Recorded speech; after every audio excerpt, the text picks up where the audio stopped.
It's clear the Trade Authority has access to goods and services. Be my guest.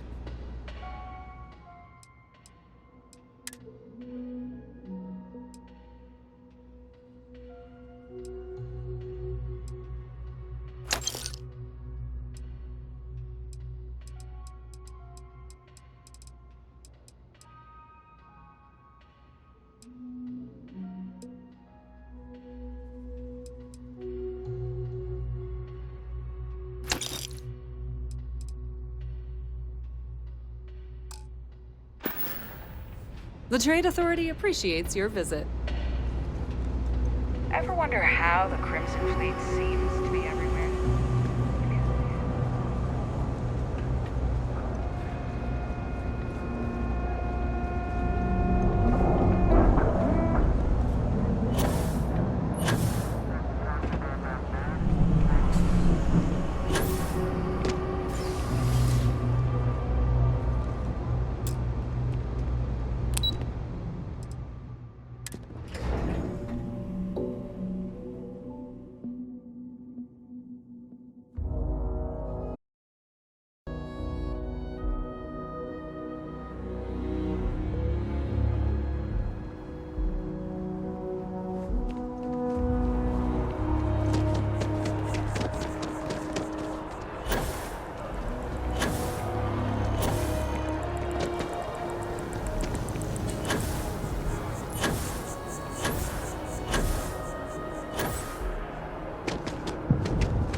Might not be Jemison, but this ship is starting to feel like home.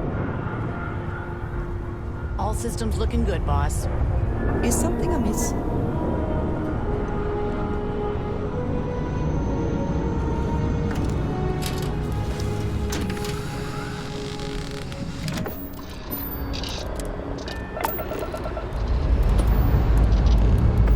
Engines firing. Here we go.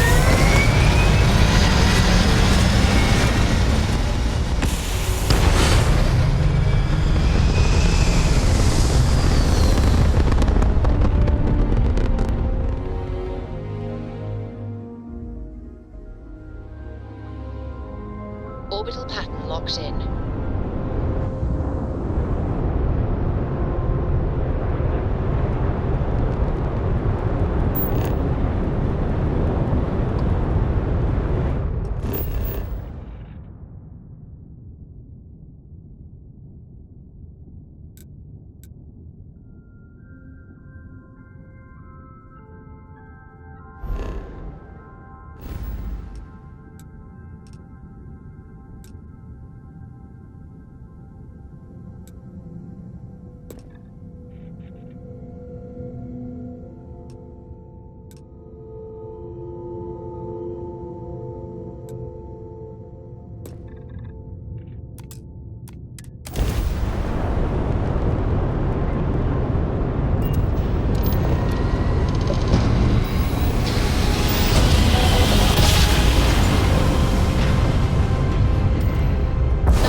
contraband. Scan complete. Go ahead and land.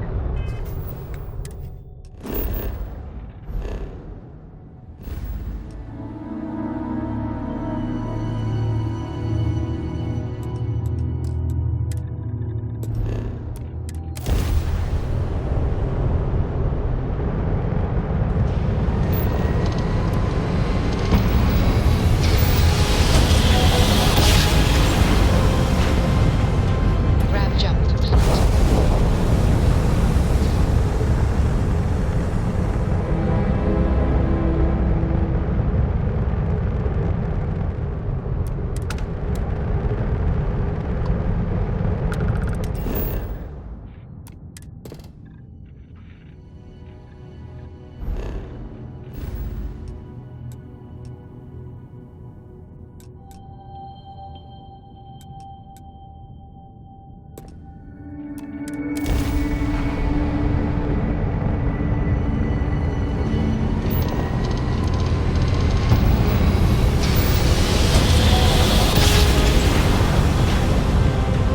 Smooth jump. Greetings, Nice pilot. work. This is Jiro Sugiyama, head of Paradiso Security.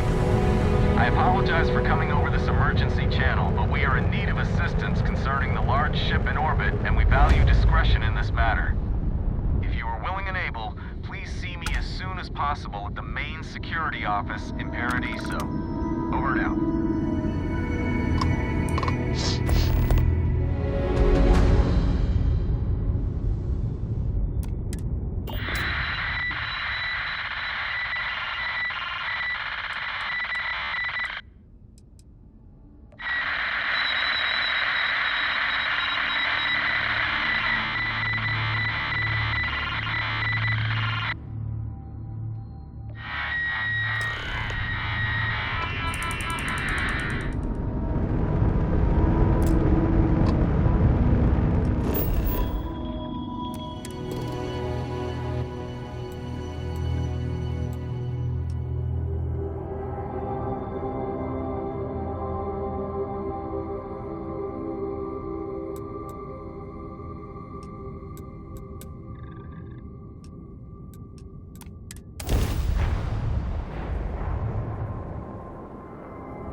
Gear looks green. Ready to land.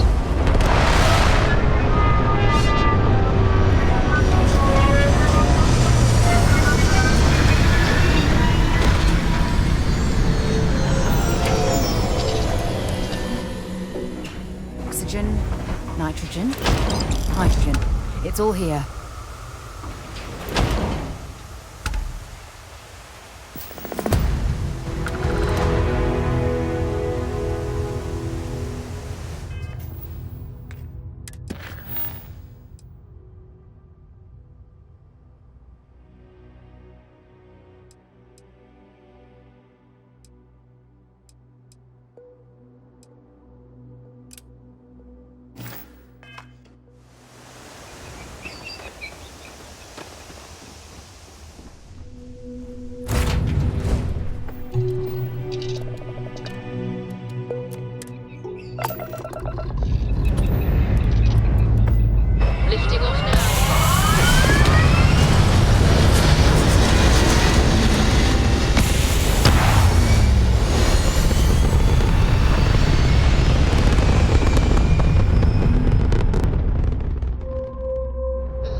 clearly you're not. You're obviously human, but how are you here? We didn't know any others left Earth. Imagine what's going through these poor people's minds right now. There's no reason to tease. Perhaps we should greet our guests. Of course. Manners. I'm Captain Diana Brackenridge. This is Security Officer Bomani Reader. And this is Dr. Mabuti da Costa, one of our elders. A pleasure to meet you.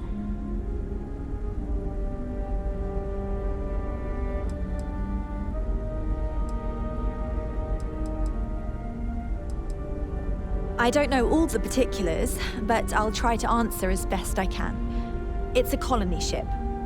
It was built long ago by our ancestors to sustain our crew over hundreds of years in space through generations of travelers. It's sturdy, fast, and spacious. That last one is important because we had to take as many supplies as possible with us on the journey and still have ample space for our crew. I see. As you may have presumed, we're in a bit of a bind. Our ship has finally completed its near 200-year journey from Earth, only to find our new home seemingly colonized by, well, we don't know. Communications haven't been successful, so your arrival is fortuitous. Perhaps you'd be willing to act as a middle person between ourselves and the others.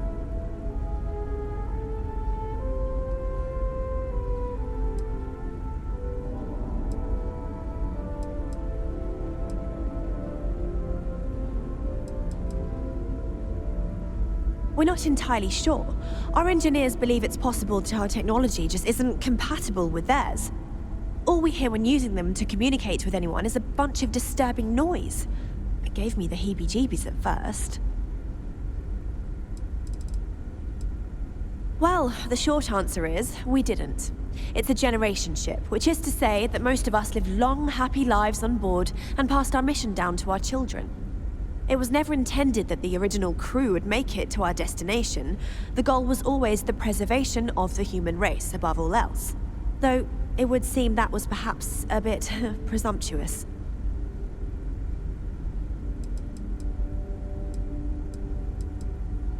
We do. Well, sort of. We saw structures using our surveying equipment. We've also seen the various ships pass us by.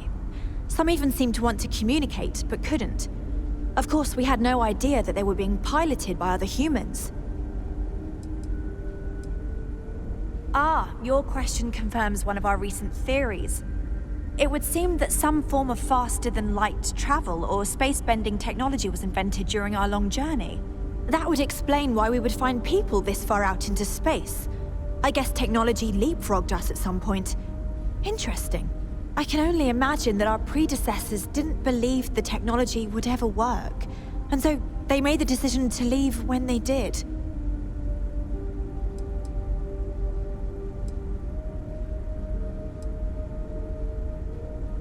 Oh yes, of course. Where are my manners? Now then, please follow me. There's much to discuss first. We'll speak more on the matter once we reach the bridge. Dr. da Costa, you may return to your quarters if you wish. Thank you, Captain. I will follow you to the bridge, ma'am, for security purposes. I do not believe we have need to fear our guest, but I'll allow it if you insist. Welcome to the Earth colony ship Constant.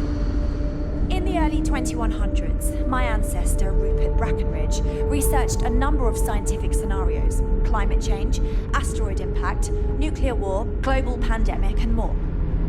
Each scenario showed the likelihood of an extinction-level event to be within 50 years. He fully believed Earth was destined to be rendered uninhabitable. We've always assumed that's what happened.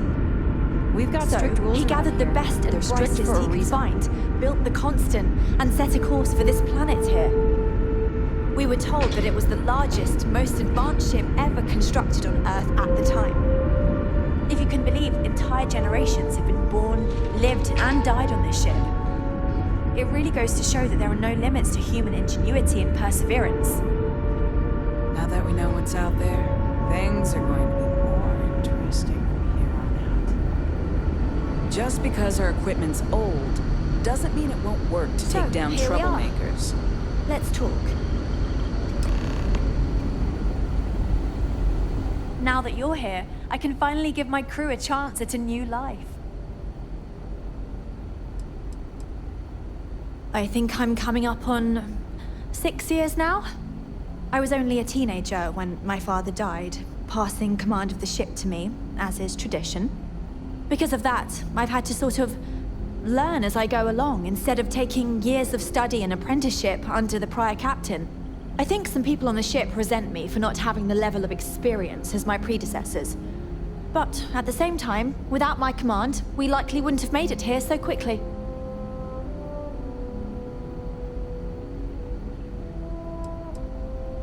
A bit frazzled, as you can imagine. People are anxious about discovering that we're not alone, and also worried about what will come to pass. While we hope we can work out a deal with the people on the surface, they seem reluctant to reach out, so there's no telling what will come of that. I do know that we can't afford to stay here in orbit forever. The ship was built to sustain us for many years with backup provisions just in case, but even that will come to an end eventually. Difficult is the wrong word. It can be both challenging at times and also exciting. Our mission was to rebuild humanity on a distant world, believing that we were Earth's last hope. To think that while there has always been a Brackenridge in the captain's chair, that I am the one to finally oversee our journey's end is truly exhilarating. But with this stumbling block in our path, at this final moment, I fear tough choices will need to be made.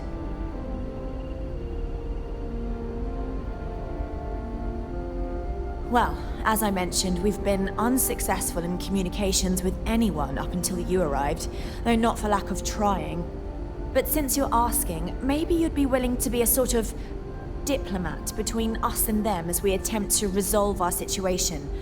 Does that sound agreeable to you?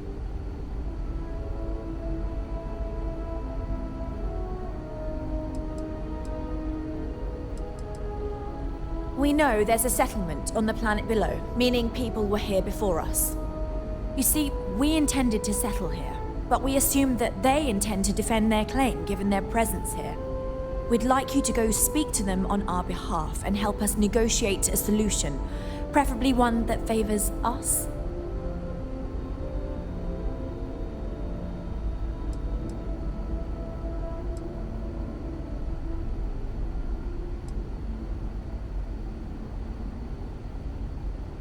When we left Earth, there were no claims to planets this far out into space. We had assumed that we were the only ones attempting a generational journey such as this, meaning that there would be no need for a formal claims process. Regardless, my ancestor, Rupert Brackenridge, did manage to file a charter for this planet's first colony, to be named New Jamestown. According to his records, no one took it seriously when he filed it, so likely it was either ignored or the records were lost to the ages. Given humanity's lack of interest in colonizing the far reaches of space at the time, it shouldn't have been a problem. But again, here we are now.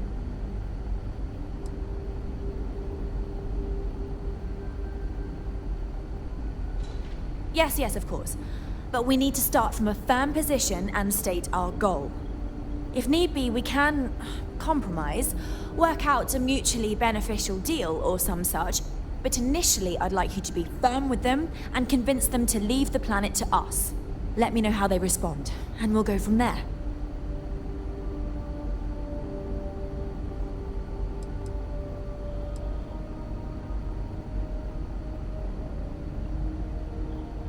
We thought about it, but it simply won't do. I need to think about the distant future of our people. Sure, our first settlement may be small, but our predecessors dreamt of our new civilization spreading across the globe. That will be difficult if someone else plans to do the same. While we're not completely close to the idea of sharing, it's much easier if we have complete domain over this world. Thank you, and Godspeed.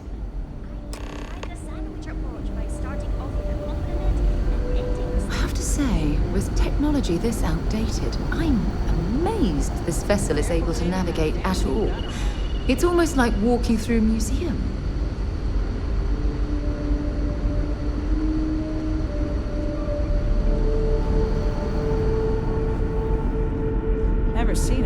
like yours before. Then again, I haven't seen any ships before you arrived.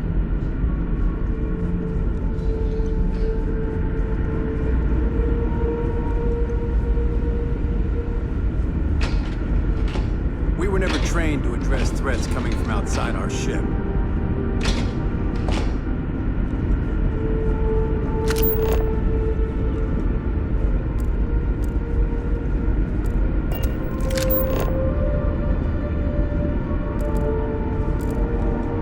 Just stay out of trouble.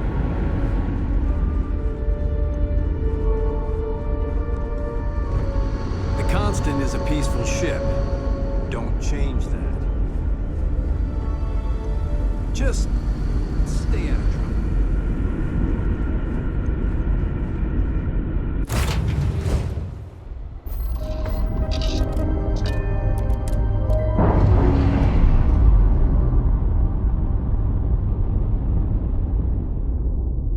Nice. Clean sep there.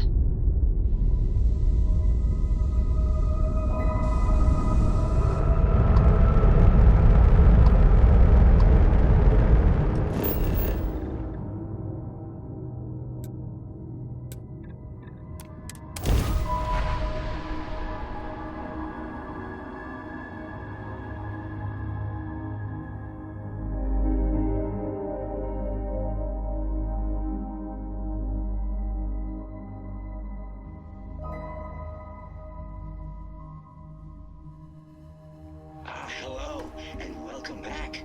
Mr. Tofik, I am aware that this is your 8th visit to our resort. Much appreciated. Is there any assistance I may offer you today? Actually, a question. Usually when I come here, the shuttle takes a certain route, showing me the beauty of this world. But this time, our entries seem to take longer, and we pass by a lot more open water. Was there something wrong with our normal flight path? I heard the rumors of a ship in orbit. Please allow me to apologize for this inconvenience. This alternate entry was required due to a meteor shower affecting the usual descent route. Nothing to worry about. To make up for this, allow me to credit your account with a 15% discount on spa amenities. Once again, we are dreadfully sorry. It's okay, Viator. I know you're programmed to be overly concerned with your service. I just wanted to know why. But thank you for crediting my account anyway.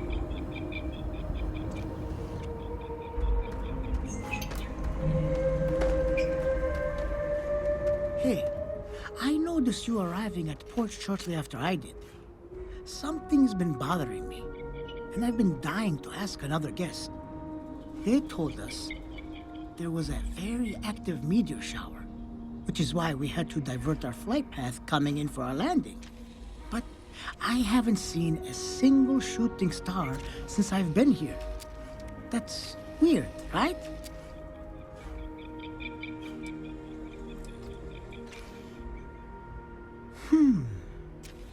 You're probably right. I've just been feeling stressed as of late, and worrying about something silly like that will only make it worse. I should just relax here and let Paradiso melt away my worries like it always does. Thank you for grounding me.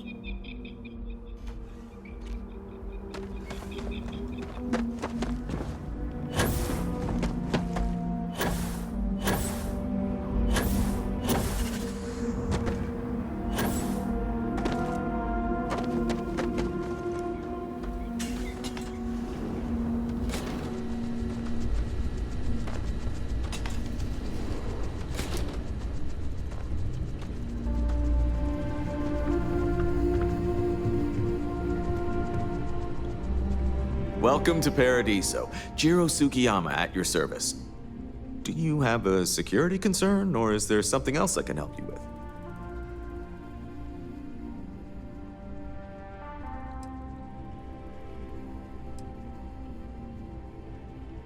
Honestly, it's not as exciting as you might think most of the time.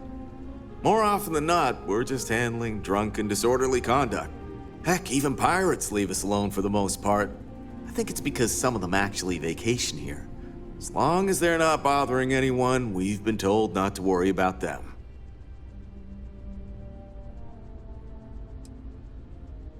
Neither. We're our own private force. The Paradiso Group pays top dollar for top-notch security. And I dare say we're some of the best in the business. We have to be out here on the fringes of the settled systems. Something I can help you with? Ah, yes. Let's get right to it then. As you can imagine, we've got a predicament on our hands. Under normal circumstances, we would not enlist outside help in this manner. But this is a matter we can't afford to worry our guests about. As such, we need to handle this discreetly. Failure on your part to do so could have severe consequences. So, before we proceed, can you swear not to discuss this with anyone else unless explicitly directed to do so?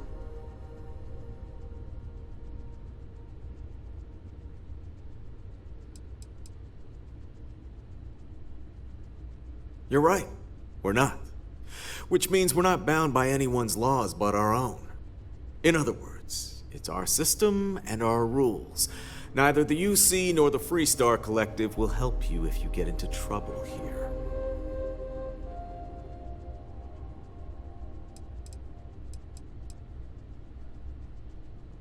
Great. I appreciate it. Not too long ago, a strange and enormous ship appeared in Parima space. It is now locked in orbit around our planet. So far, it doesn't seem to be hostile, but any attempts to communicate with it have been in vain, so we're unsure of the ship's intentions.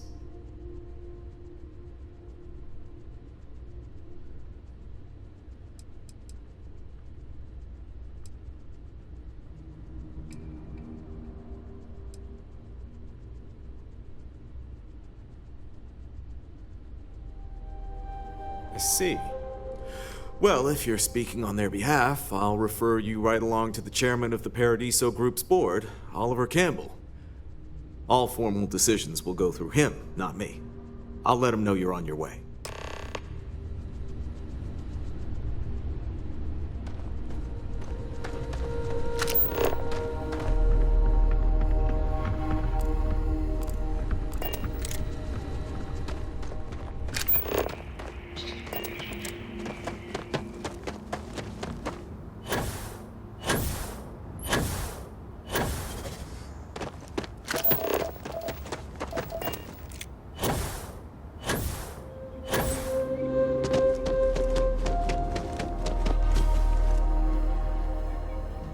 Excuse me. Hello, welcome to Hotel Paradiso. You may continue inside to the main desk if you need to check in for your stay, or feel free to browse the shops along the promenade. Let me know if I could answer any questions you may have or help you in any other way. If you have business with Oliver, you'll first need to speak with Kiwi, the board's executive assistant. You'll find them if you take the elevator up to the top floor and go down the hallway. For that, you'll want to head inside, go to the main desk, and speak with Dirk. He'll be more than happy to guide you through the check-in process. Ah, this is your first time here. That's exactly what it is. Paradiso prides itself on being the fanciest, most relaxing resort getaway in the galaxy. People from all over come here to bask in the sun, enjoy the all-natural beaches, explore, enjoy the local wildlife, and generally get pampered. Unfortunately, the beach is reserved for hotel guests only, and that goes for the entire planet's beaches. The Paradiso Group owns all land on Parima too, so you must either be a resort guest or have prior authorization for any public or private beach use. But, and you didn't hear this from me, security rarely has the bandwidth to patrol outside the main resort.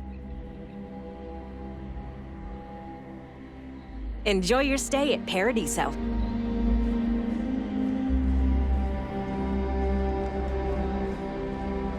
Okay. Hello. Oh, this looks like a lovely place for a stay. Might also be the perfect time to stop for some food or a tranquility. Where should we begin? If you don't mind, I'd like to speak to Admiral Logan sooner rather than later.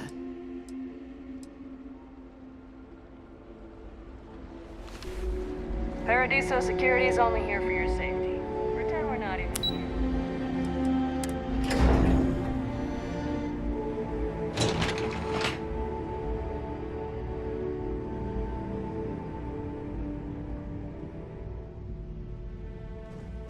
Hey, hope you're enjoying yourself. Enjoy your Excuse me, you can't just waltz in there. Do you have an appointment?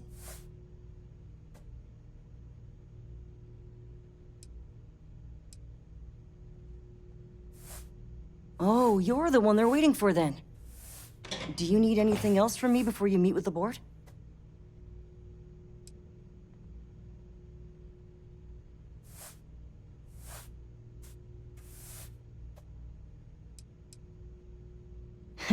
What I could tell you would get me in a lot of trouble.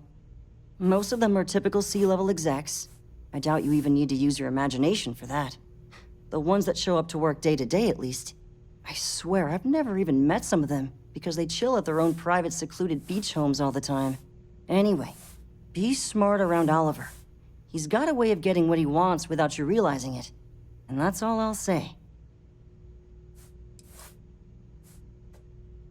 People were a little freaked out around here, understandably. It looks so different and it's so massive. We honestly thought we were under attack by an unknown entity. But then, nothing happened. It just stayed there. No one could communicate with it. And we've been very careful not to alert the resort guests. The board believed it would be bad for business. I can't speak for anyone else, but I've got a pretty high-pressure job working as the executive assistant to the Paradiso board. You can imagine, dealing with a team of execs, trying to manage all of their schedules and their other whims.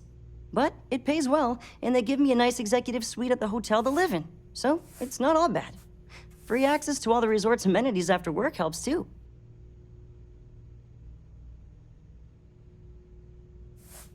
Sure. Have fun in the Shark Tank. And don't worry, even they call it that.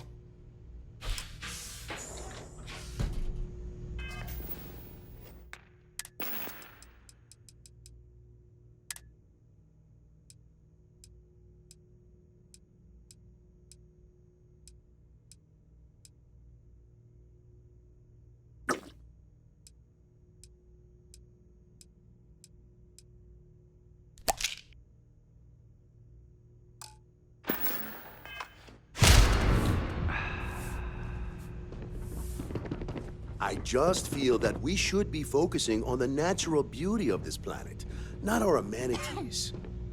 There are millions of planets out there. People can go to any one of them. The resort facilities are precisely what we bring to the table. Heck, it's the only thing we've really got to offer. I don't want to risk us coming off as just another artificial, shady, trash-filled dump like Neon. That's not who we are. We've got something special here. We should embrace that. Belom's right. Thank you. We don't want to compete with Neon. Bayou's ruthless. He'll do anything he can to eliminate the competition. We don't need that kind of trouble.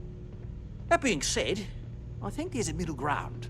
Maybe build up the beachfront at a boardwalk amusement park. I've had this idea to build artificial hot springs, that sort of thing. Sounds good. I'll look into what that will cost us and we can circle back around to this. Come on, mate. Loads more interesting things to do outside. No need to mill about in here.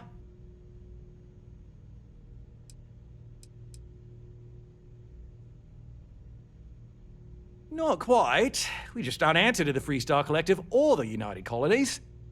Makes things easier. We don't pay any taxes, we don't need to follow their laws. All the benefits, none of the drawbacks.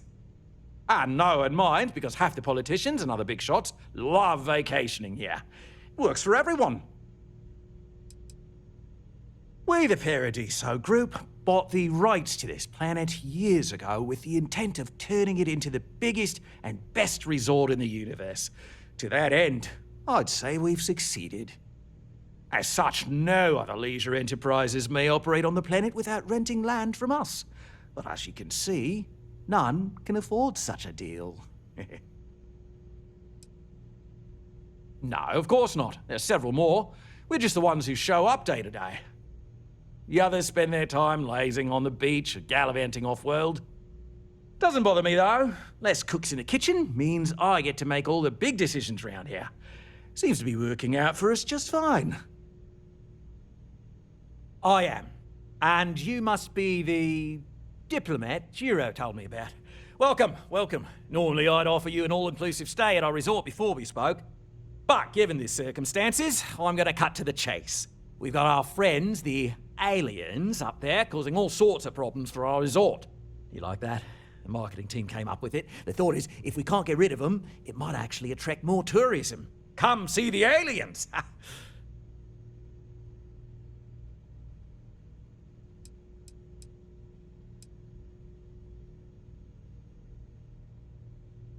We run a premier resort getaway here. We can't have our guests concocting stories about some bodgy old ship hanging around up there. As it is, we've had to reroute our luxury liners round the other side of the planet on entry so no one sees it. It's bad for business. We need to nip this in the bud and take care of it before the tourists catch on and cause a scene.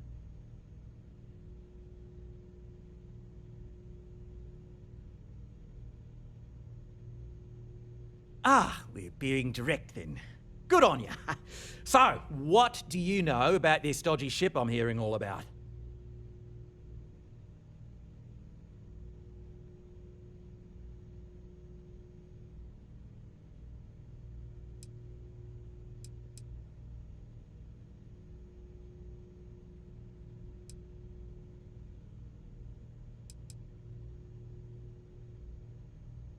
Well, that's something.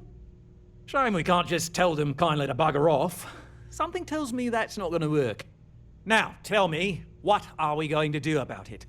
Give me some proposals, people. I need something to work with here. We could offer to resettle them here. There's more than enough space. They could stay here, temporarily, but it'll cost them. Quite a bit, too. They'd need to work off all their debts before being allowed to leave. Maybe not. What if we help them get out of here? Outfit their ship with a grav drive so they can find a new home.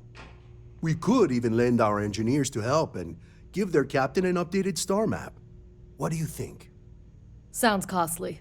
We can't absorb that cost, and it's unlikely they even have compatible currency, let alone enough for the transaction. Someone else would have to foot the bill. Oh, I swear this would be a lot easier if they ceased to exist entirely. Anyway, Seema's got the right idea. Either works for me. Just tell me what you want to do.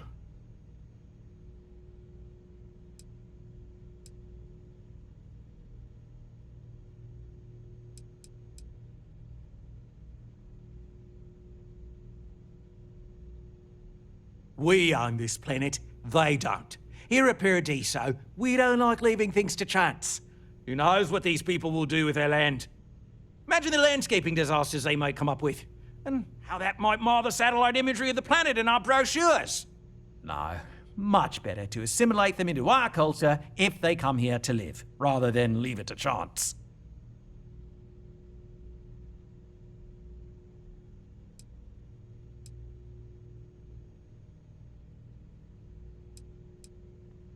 Well, absurd or not, that's our official stance.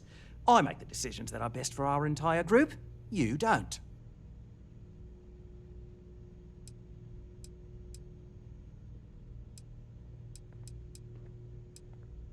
We operate outside of the Free Stars only, you see, partially because we don't want anyone else meddling in our affairs. And we'd rather not draw attention to it. As I've mentioned, it could be bad for business. We'd much rather settle this independently. I'm not suggesting anything, other than it would make our lives so much easier if that ship ceased existing. Make of that what you will. It's not our responsibility to bear the brunt of that cost. We're being more than generous by offering the use of our engineering team to help install it. A custom grav drive can't come cheap, and I assume they have neither the monetary means nor the connections to get a hold of that kind of technology. That leaves the only other party in this negotiation. You. Oh, I didn't say that specifically. This would be a mutual contract. for room and board in exchange for services rendered. Of course, there's no telling how long this arrangement will last, given the substantial costs we'd need to take on in order to accommodate them here, including their continued room and board. But this may save the resort on operating costs in the long term, as we'd be able to let go of some of our current paid staff. And which proposal will you be taking to the good captain? I assume there's a captain?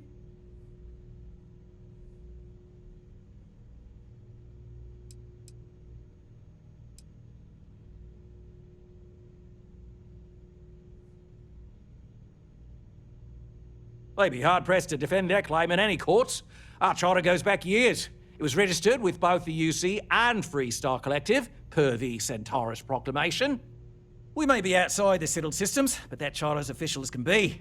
I'm sorry, but you're going to need to be the one to break the news to them that they need to make a compromise or leave.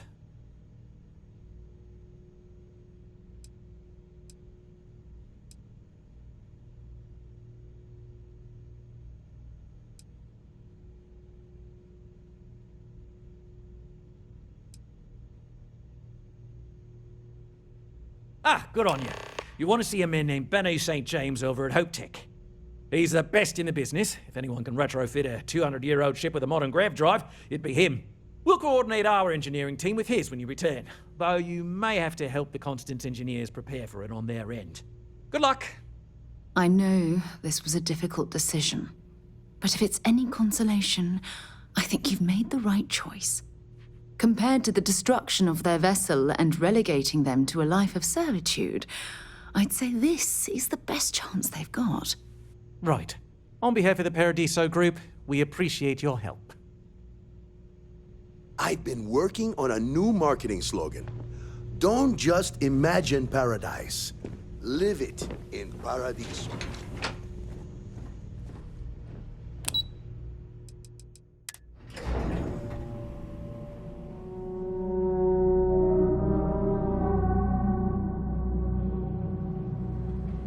Some of our guests think everything's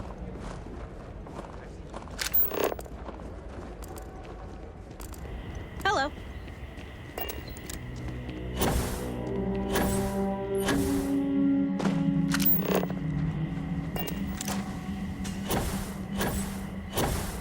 Oh, Paradiso is absolutely beautiful. Can you possibly imagine a more tranquil place for a resort?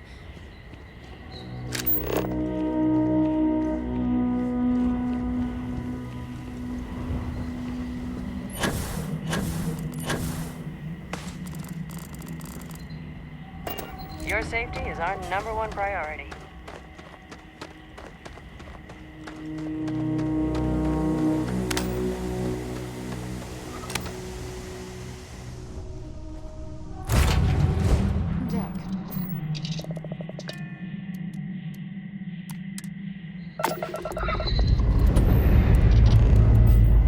Lifting off.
course while we scan for contraband.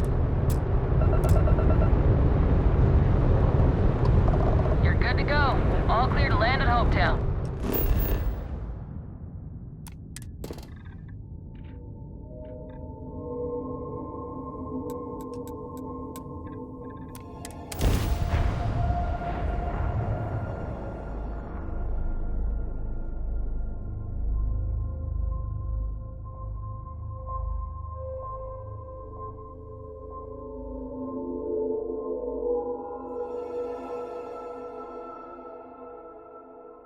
Touching down.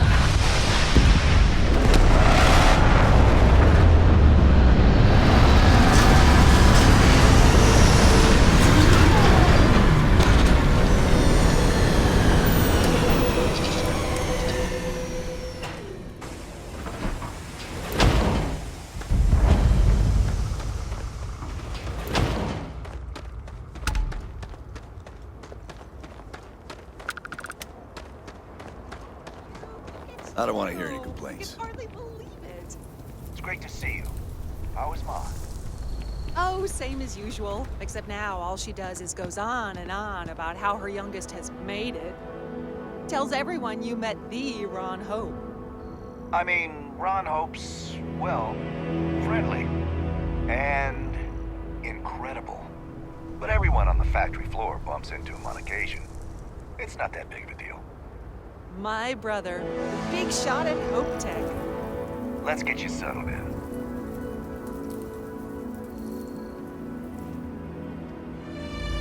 Howdy. Yes?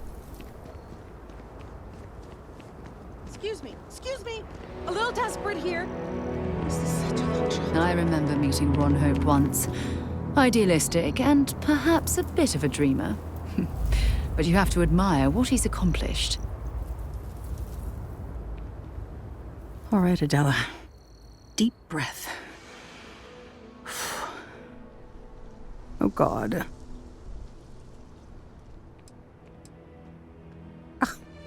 I'm just great. Grand, really. When I signed on to be a freight captain, I was expecting long hours and dull routes. And now I'm a hair away from being executed. Or worse.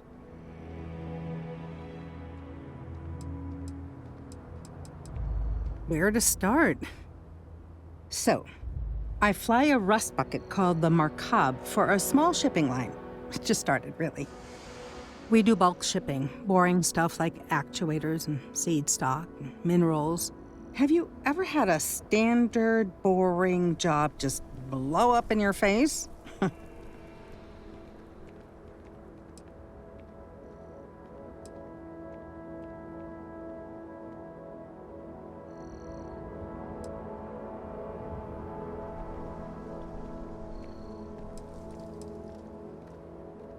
Are you serious? Well, it's gone bad for me. So, I just got assigned to the Markab. The first shipment? Slag steel. Nothing special. As soon as I left Neon and got scanned, things got crazy. Spacers, Freestar security, the works. Everyone demanding I power down, hand over the contraband, or sometimes just firing first. I skipped the system, ditched the cargo, and have been running ever since.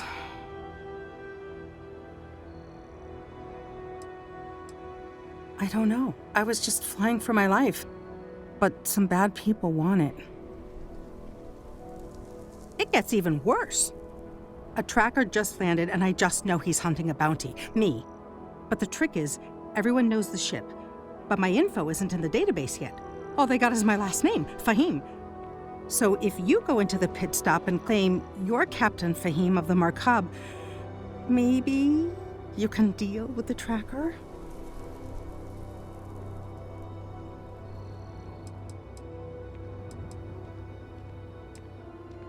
I don't know. I don't want anyone to get hurt, but he may not give you any choice. Listen, I just haul, well, garbage. But you, I mean, you're armed and look, well, awesome.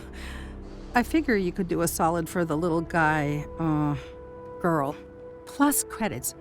I did mention the credits, right? You are the best! This slate has everything they know about me. It's not much. He's the one with the cowboy hat. Just stay safe. Thank you.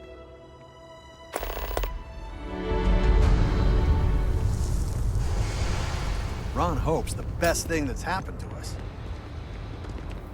Keep an eye on your valuables. If you can't protect your own, you don't belong here.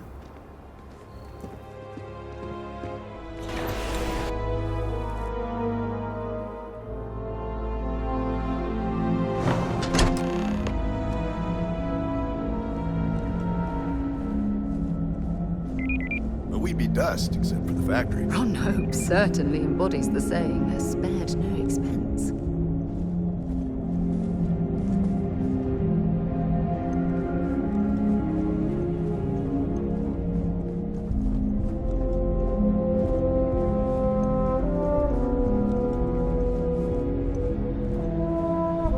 Oh, hello. Someone worth paying attention to. Oh, no.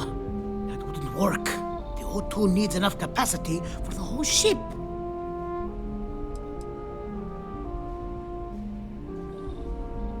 Well, all of them. I've been with Mr. Hope since near the beginning. I think he appreciates my attention to detail and my focus on the fundamentals. Although he has been hinting that the R&D budget may dry up if I don't produce results. Oh, it's marvelous. Generally, they only care about efficiency, cost-effectiveness, and reliability. Oh, sure, there are the odd complaints about comfort and lack of decent airflow, but they almost always side with the numbers. Sure, that sounds like me. What can I do for you? I'm a little busy, but I think I could spare some time.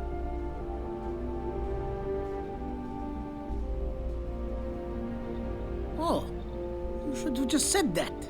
Of course I can help you. Oliver sent a courier ahead of you. I did some research on ships from that era, and I have a decent idea what we're dealing with. So grav drives didn't really take off until after the ship was built. But I've got access to an ancient grav drive that looks like it could be compatible. With some minor adjustments. It's in good shape, too. Parts not cheap, though. Neither is the labor. Just pay the combined cost of parts and labor, and it's yours.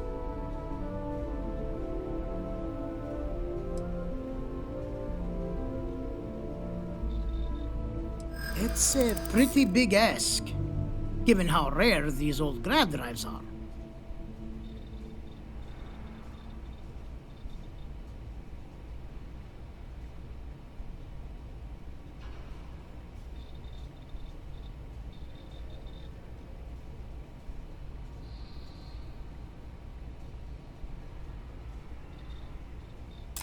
I get the feeling you're trying to stiff me. Tell you what, sounds like this is for a good cause. While I can't give you the part for free, I won't charge you for the work. You're darn right it is. I'll get to work on it right away. I recommend you go back to the ship and ask the captain to prepare for its retrofit. Standard stuff.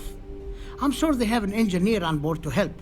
We'll send the part along when it's ready and install it with the help of Oliver's people. Pleasure working with you.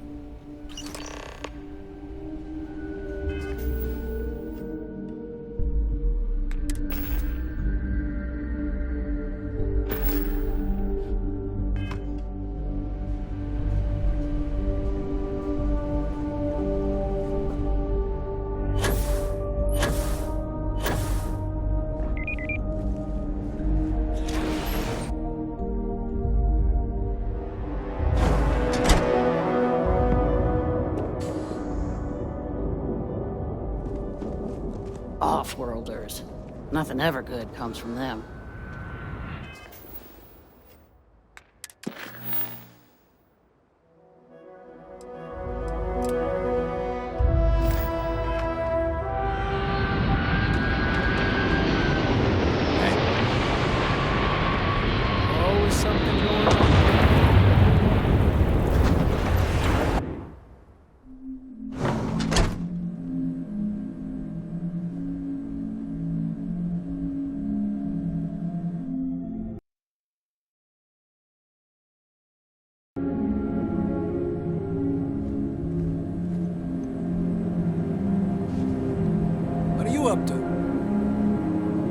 I'm new in town. You look like you just got here too, right? What's your name, stranger? Might buy you a drink. Oh, damn it.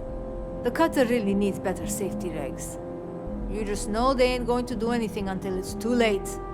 Fahim, huh? Came in on that ship, the Markup? I bet you didn't know it. But I'm a tracker. And I'm here for your bounty. Two ways this can go. You know the drill.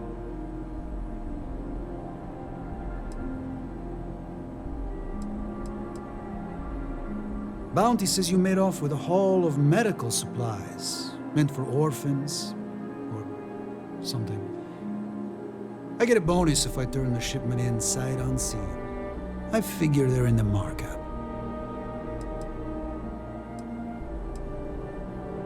So you didn't shoot your way off Neon, Fahim?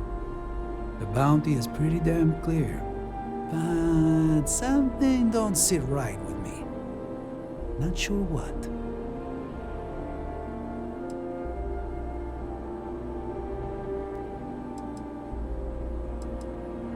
Maybe. Maybe not.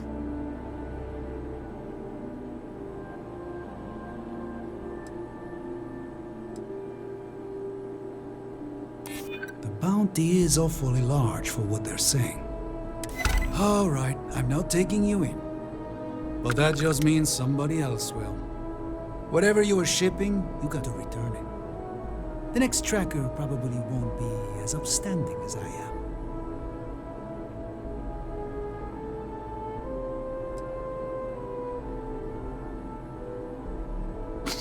There's no way they're ever going to settle for that.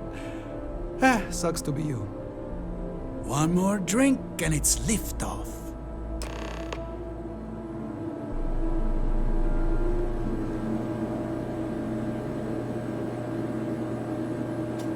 All right, Neva went for it, so the plan's a go.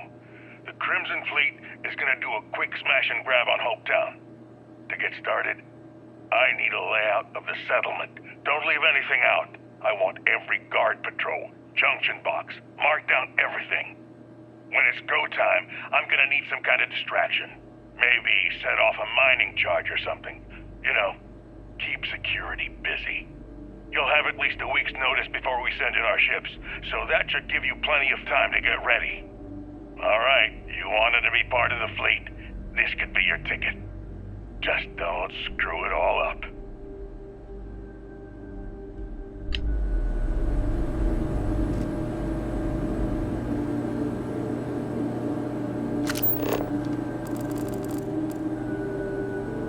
Just going to finish my drink. As vital as space.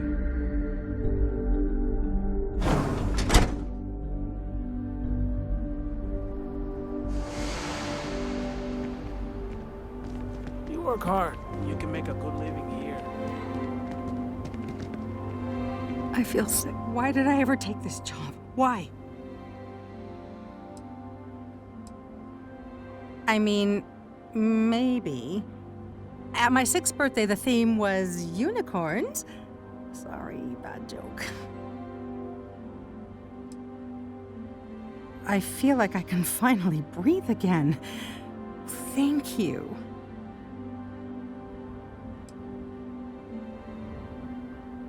You think? I mean, of course they will. Oh, God. I don't mean to be ungrateful and all, but I really, really need to go. Thank you.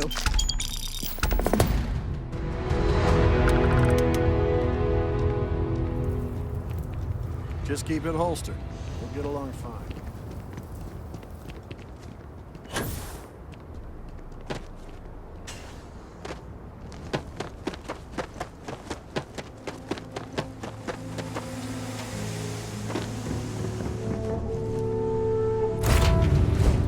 Guess I have time for a nap.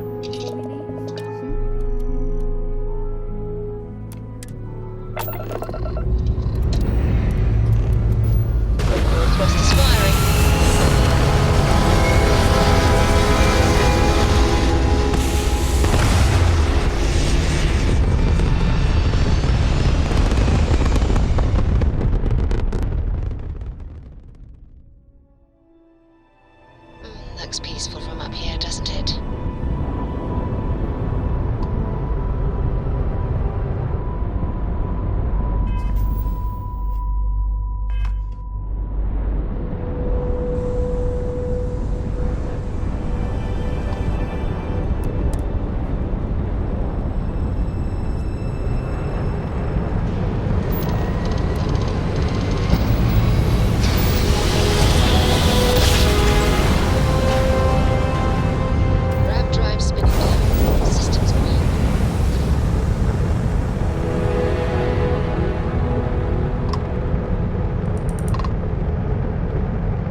constant as a peaceful ship.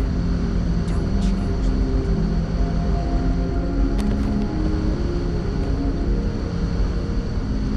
Just because our equipment's old doesn't mean it won't work to take down troublemakers.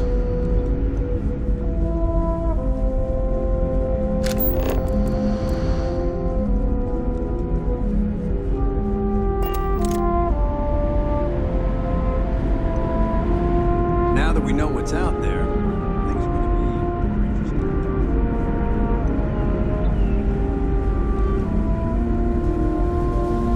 People always appreciate a good engineer, whether they know it or not. I was hoping to talk to our visitor from outer space, and here you are!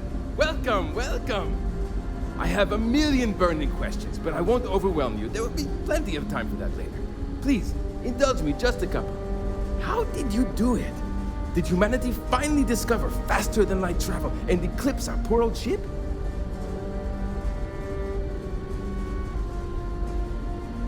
I knew it. It's incredible! I read about this technology in our archives from Earth, but it was only theoretical back then. Amazing! I'll have to learn more. Oh, I've got so many questions, but I'm being rude. I haven't even given you my name. Chief Engineer Kazemi, but you can call me Amin. And I might add, I'm one of the reasons we're still floating out here today.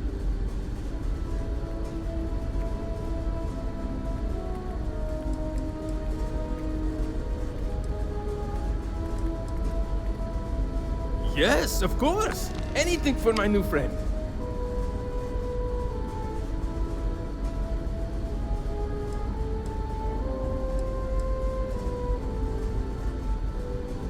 Ah, great question. I do not know for sure, but I can venture a guess. All of the reading I've done on the matter suggests that at the time, there was uncertainty that the technology would ever work, or if it did, that it would work at the scale we needed. So, I trust they made the decision to strike out when they did, fully believing it was the only way.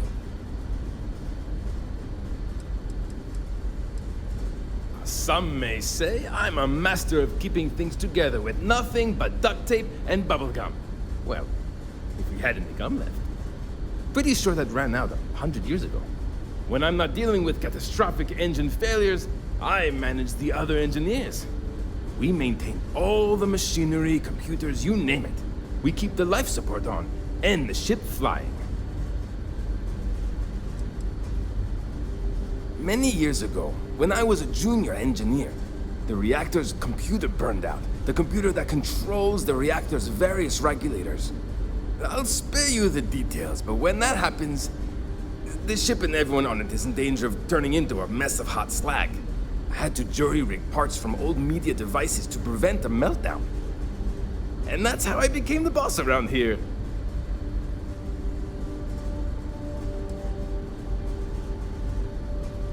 Yes! So many! Does everyone have their own spaceships like you? Do people only live on naturally habitable planets, or did they learn to terraform? Are we in contact with alien species? I have so many more, but I don't want to take up all your time.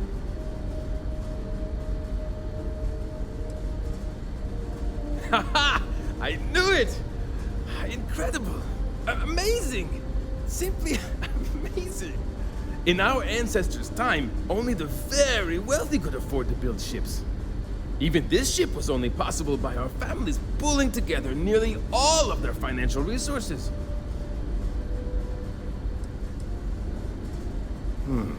I'm not surprised. The amount of energy it would take to terraform an entire planet seems improbable. I can assume these types of colonies are strictly for mining and gathering rare resources, since there are nearly limitless habitable planets to choose from out there.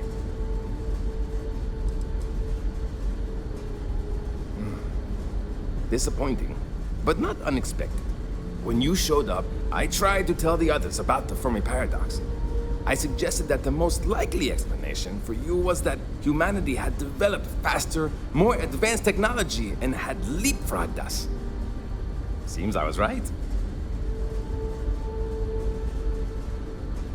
Ah, thank you for taking the time to talk with me. I can have a bit of a big personality, I'm told. So let me know if I ever get on your nerves. What grab drive?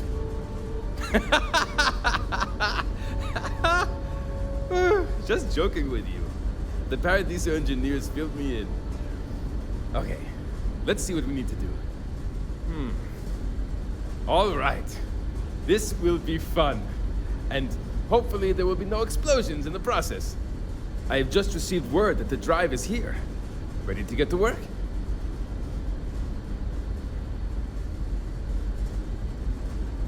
Great, great, great! There are 3 preparations I need you to help me make while I set things up on my end. First thing I need you to do is reroute the power from the port turbo pump to the auxiliary cryogenic radiator. Then, turn the plasma runoff inhibitor function to 5%. Last, you'll need to decouple the magnetic flange pipe enclosures from the auxiliary module assembly. Got it? Let's hop to it!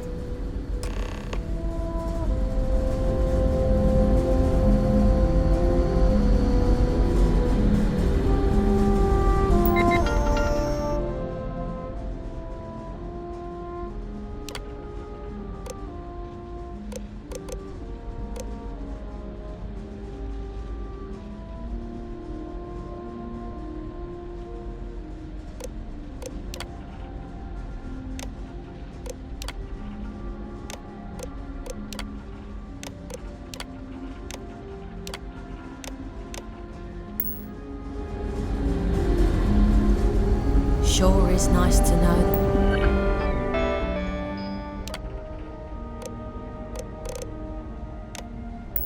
There are other people out there.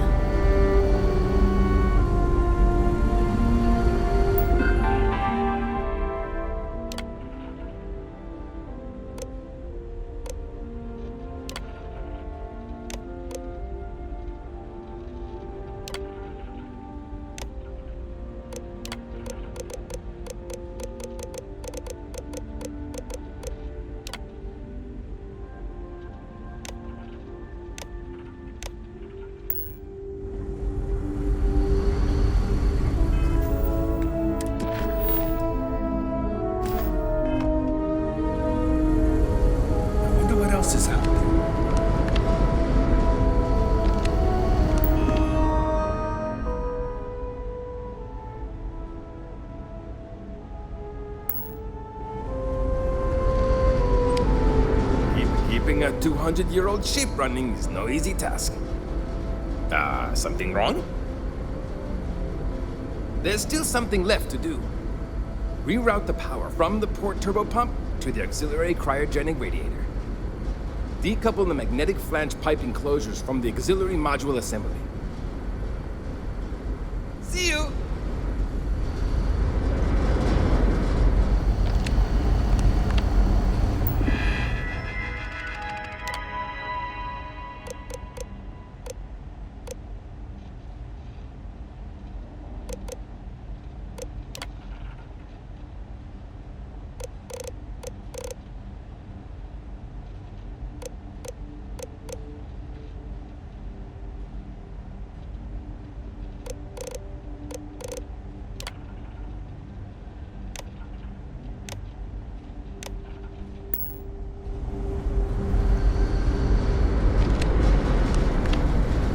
Can't tell you how many times I've had to make...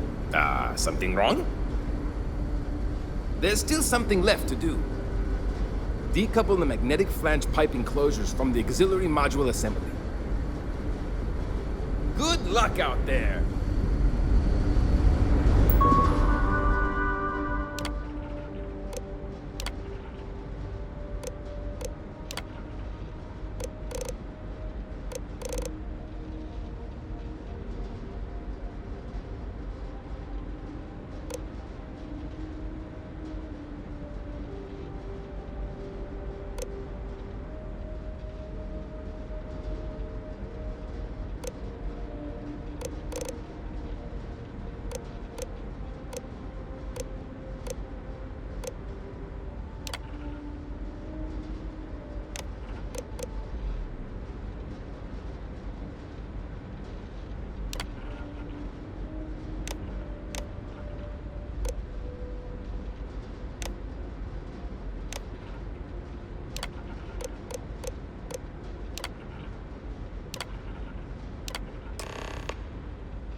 looks like everything is good to go on both your end and mine. Can you go inform the captain while they're finishing the installation? Thanks.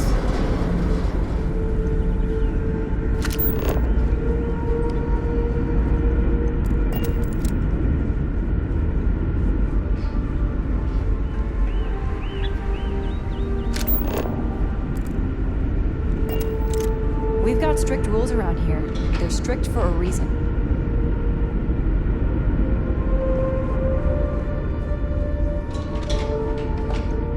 Careful waving that fancy gun around.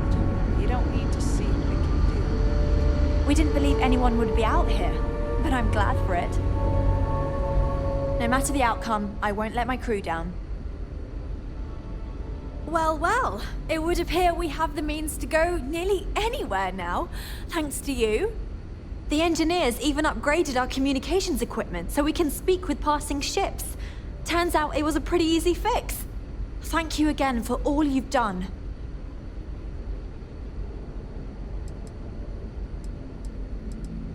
We don't yet know, but we did receive a star map from the Paradiso engineers. I suppose we'll just chart a course for other suitable habitable worlds until we find one that matches the quality of Paradiso, Porima 2 here. Without you, we'd most likely be stuck, but you went above and beyond. I'll make sure people tell tales of your generosity for as long as our society lives. I don't know if we can ever fully repay you. Thank you again.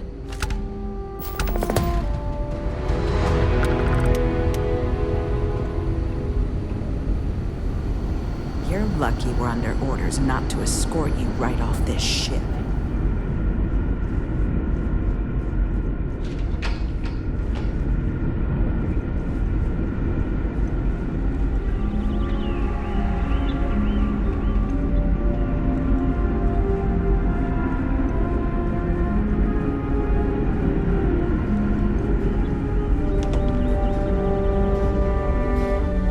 So much more to learn about now.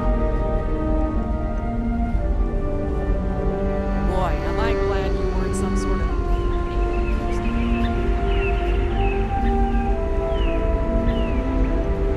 We were never trained to address threats coming from outside our ship. Never seen a ship like yours before. Then again, I haven't seen any ships before you arrived. Now that we know there are other people out there, we need to be more prepared for trouble than ever.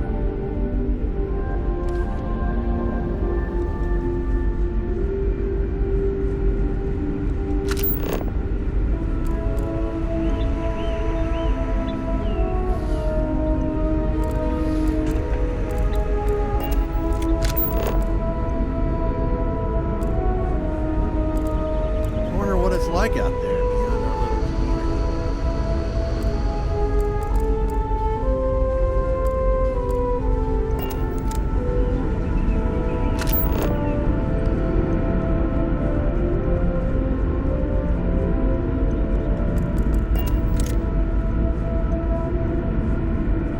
Just stay out of trouble. Never seen a ship like yours before. Then again, I haven't seen any ships before you arrived.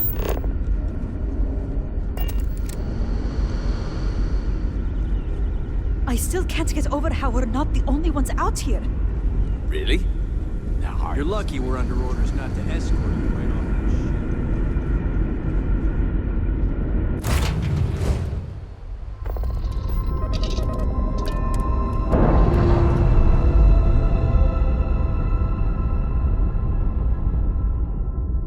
All green on release. We're free to fly.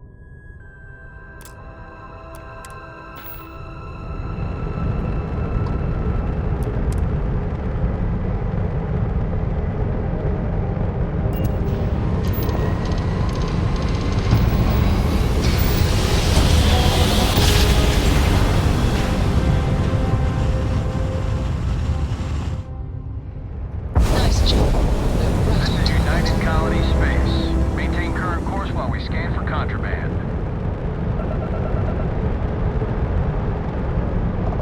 And complete.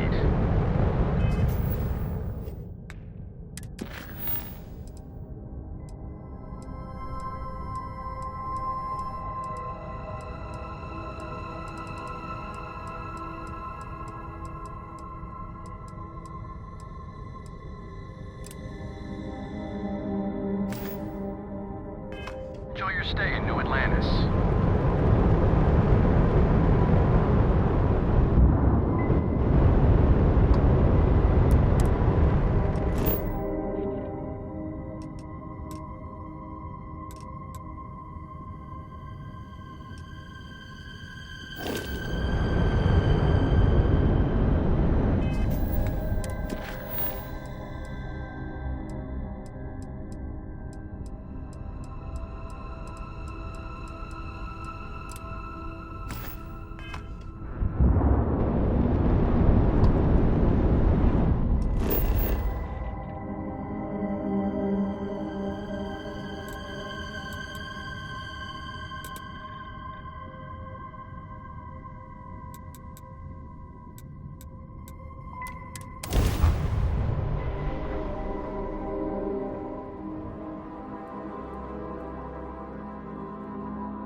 Maybe we should stop for a moment at the memorial. You know, to pay our respects.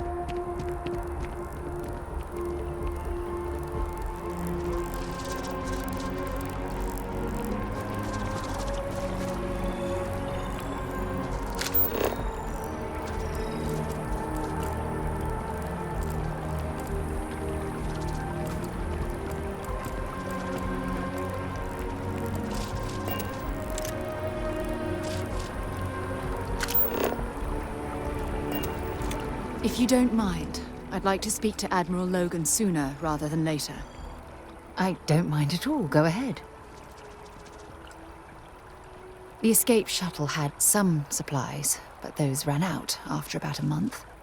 Fortunately, Cassiopeia is a lush planet with plenty of flora and fauna, so I was able to use my military training to survive. Logan and I have rarely agreed on anything. In fact, I'm fairly certain he never saw the true value in the Navigator Corps in the first place. When word came down that my division was being mothballed, I stormed into his office and, well, let's just say we had words. We haven't spoken since. Okay, back to it then.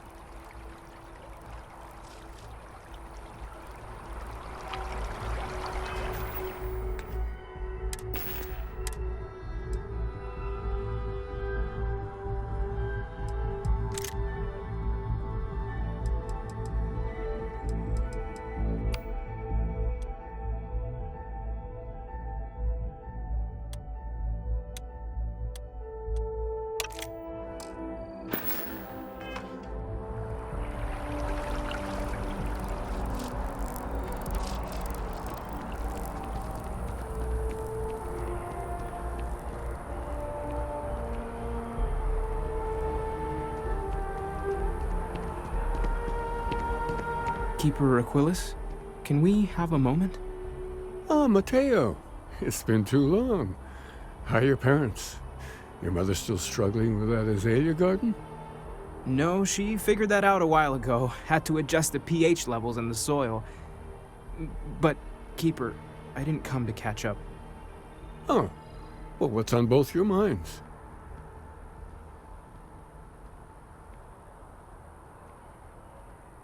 Oh. Yeah. How humanity comes together. How we are to love each other even as our universe becomes even more complex. That's not exactly what we mean. Keeper, when you talk about unity, well, does it mean anything else? Something secret? Perhaps you should talk about this inside.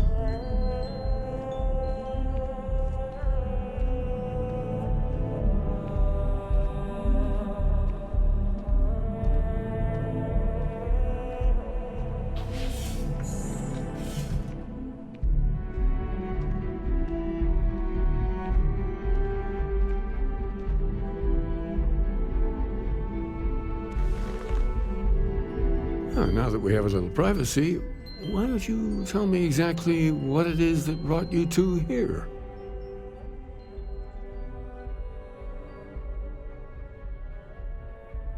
They're like nothing we've ever seen, Keeper. Gravitational distortion, sub-audio harmonic sequencing, unidentifiable energy fluctuations. I caught half of that. So, these things are unusual?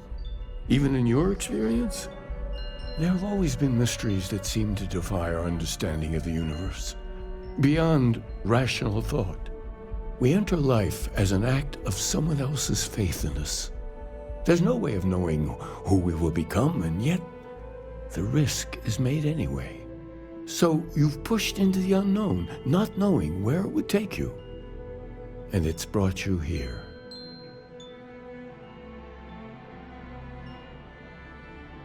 I think I can. If you're willing to find your way in the dark for a bit longer, I can give you a path to discovering its meaning. There's an old story, far older than the Sanctum Universum, of someone who walked the settled systems and saw every corner of it. This pilgrim claimed he found the true meaning of unity. I always thought of it as just a parable for trying to bring humanity together, but maybe it's more.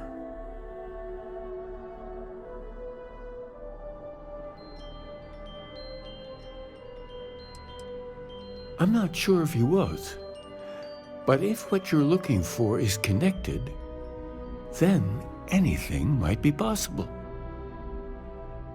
In my story, the pilgrim met the founders of the House of Enlightenment and the enigmatic cult of the Varun, and he gave them each a part of the truth.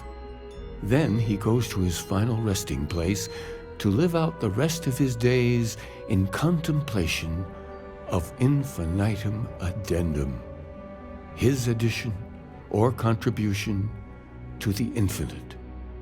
But what if the story isn't a metaphor, but a code, a way of finding the pilgrim again, or at least his grave?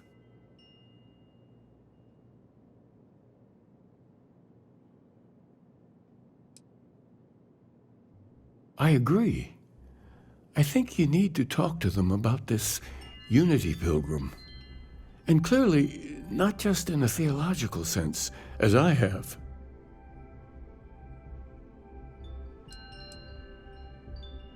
Because I wasn't looking to find unity in the same sense you are.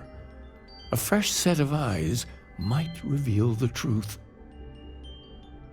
The enlightened work out of the well here in New Atlantis helping the poorest citizens find a better life for themselves. Varun worshippers are more enigmatic, but there is a lone zealot that was captured recently for attacking UC ships. I visited her a couple of times. Hopefully, she'll be willing to talk to you as well. I'll stay here with the Keeper. We need to catch up. And I wouldn't mind asking him a few more questions.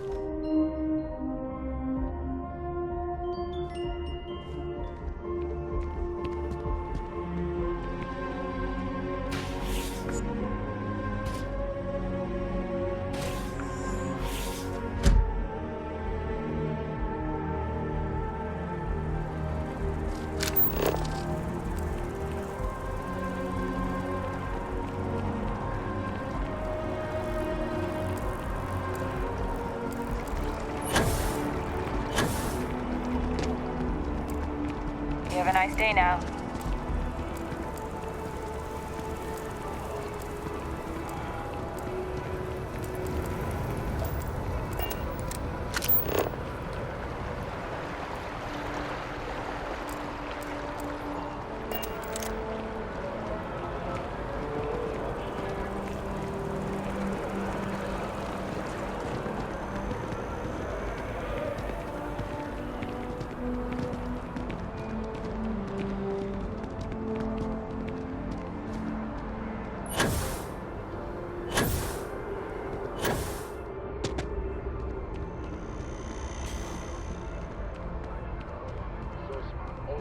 And a current system.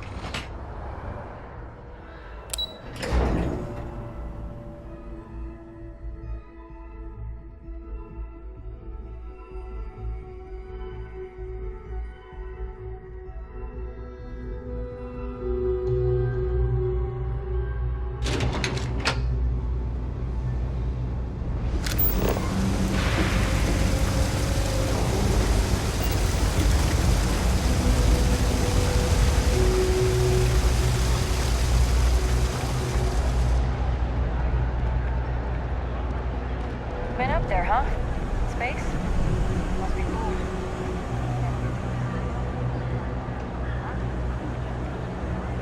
You look like you need something.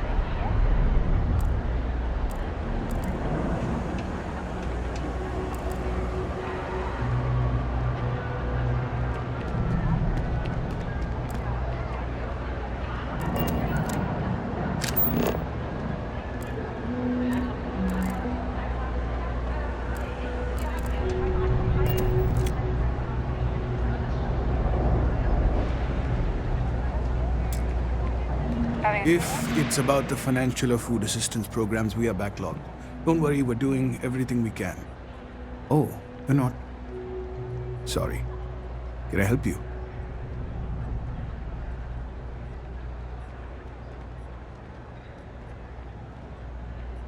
We don't mean to be intrusive. Any information you could provide would be very useful.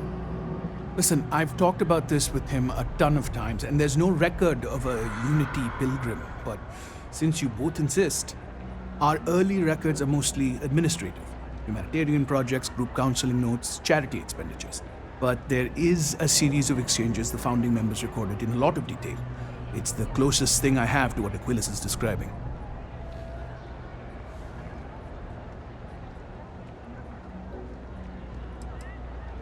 Yeah, I mean, he's always going on about trying to bring people of all beliefs together.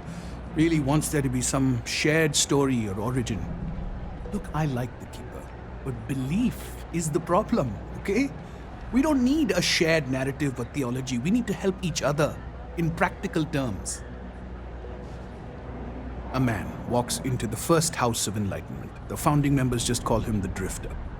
So they think he's a charity case at first, but no, the Drifter asks them a bunch of questions. If your philosophy is built on an individual's own morality, what about the second person? That second person might disagree. Isn't the problem of two what you're really looking for? And the founders respond, each individual must understand how the second person lifts them up. All of human effort is a story of cooperation pushing us forward. And it kind of goes on like that. He comes back every week for a year. Same conversation every time. Second person this, the problem of do that.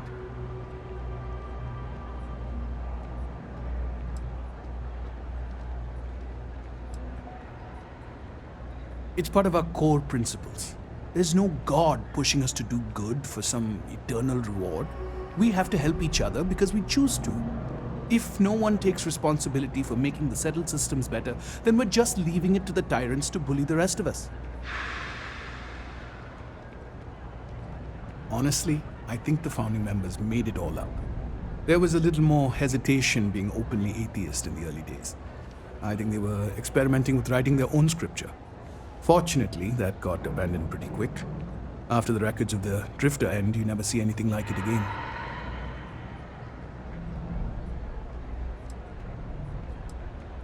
Besides what the Keeper would say about it, sounds like a gathering point, or a center. Or in mathematics, it would mean one, like the one, the first at the beginning. Always happy to help. If you'll excuse me, I've got a lot of aid efforts to coordinate.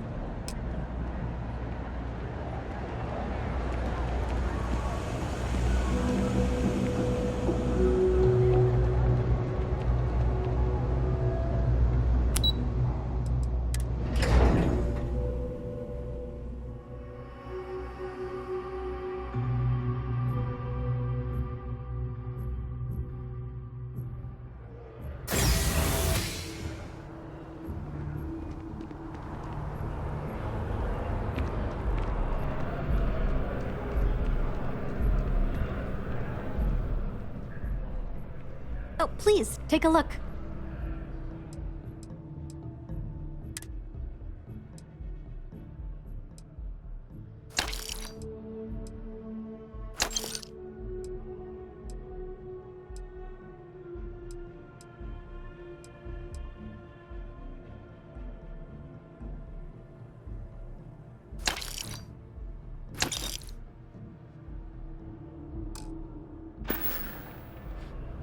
Appreciate the business.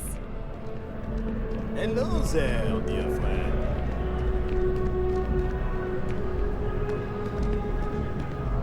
You look like someone who has many stories to tell. I'd like to hear them. Ah, the usual things, I suppose. Fame, fortune, power. What? I'm only joking, of course.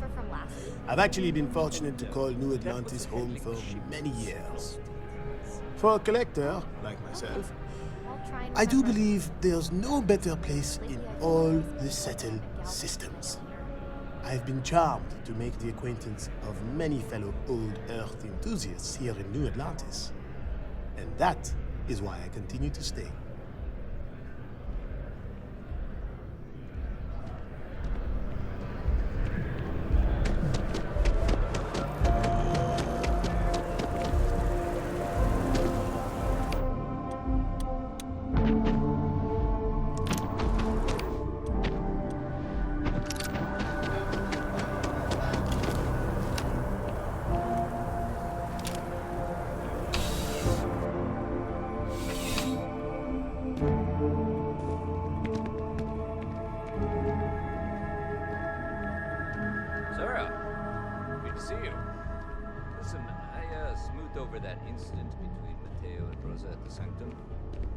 I'd hardly call it an incident, more of a debate, really.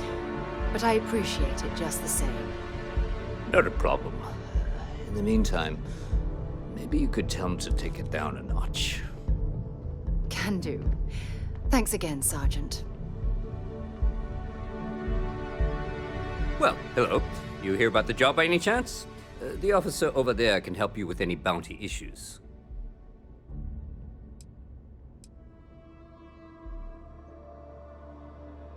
Totally understand. But if you're looking to make some credits and serve the United Colonies at the same time, you just let me know.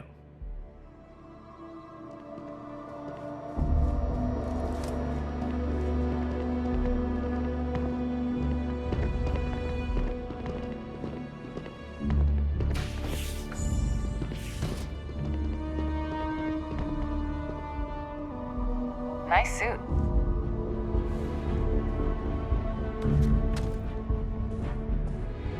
A visitor?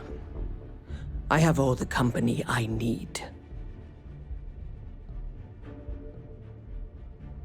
He knows not the truth. He sends another to ask more incessant questions. Perhaps you should hear us out before you decide to cast judgment. The Great Serpent waits in the shadows. He will entwine the universe, and all but the faithful will be made as dust. That is the truth. No more, no less.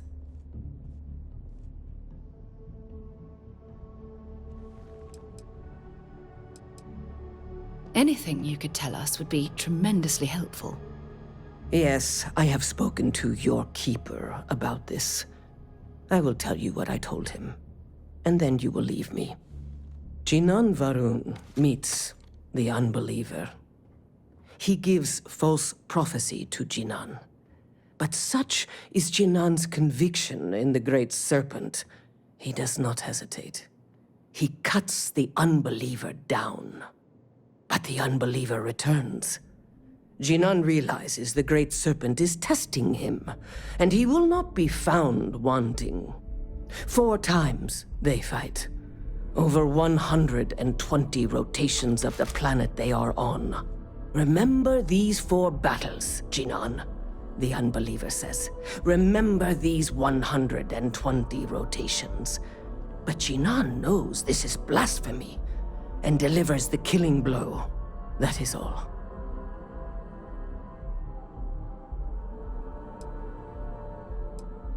I have heard of no such thing. If it exists, it is a shadow that the Great Serpent casts to deceive the faithless. Strength and conviction show your worthiness to the Great Serpent. The kill is not as important as showing there is no doubt.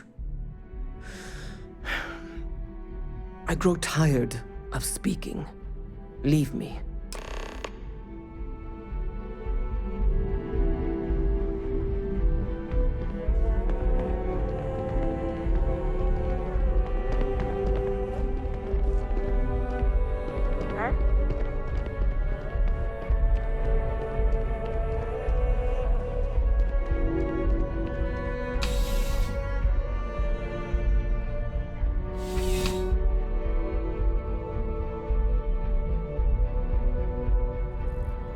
Contrary to what you might have heard, UC security personnel are good people. And Sergeant Yumi just happens to be an old friend.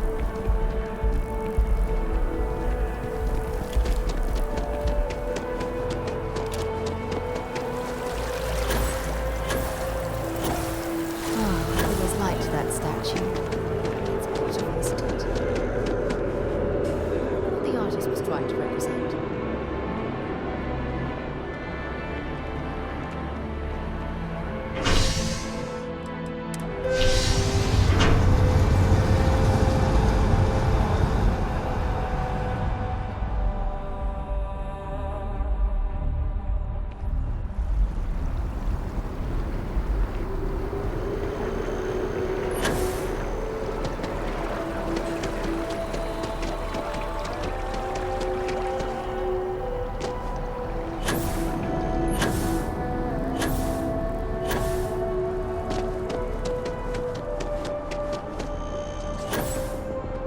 Can we run through it one more time?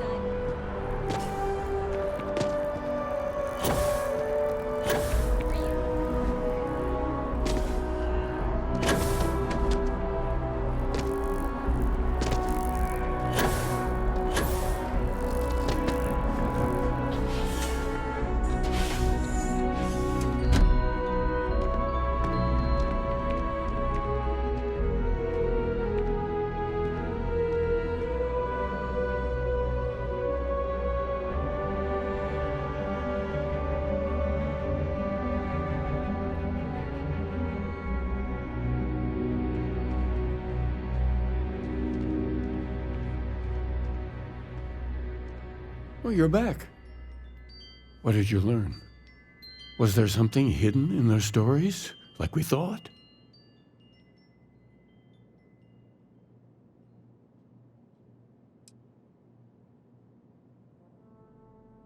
If there really is a location the Pilgrim wanted us to find, those do sound awfully like coordinates. What else did you learn? Planets are often named by number. That second might mean the second planet in the system. Was there anything else? Yes. What he added to infinity. Maybe that points to a name. If we're looking for his resting place, we'd need to know the name of the star system, wouldn't we? Let's see. We have something that could be coordinates. Something that could point to a planet in the system. But what's the name of the system? Infinitum addendum. What if we break down the parts? No systems named finite or add. That just leaves in and dumb. Well, that's certainly how I feel.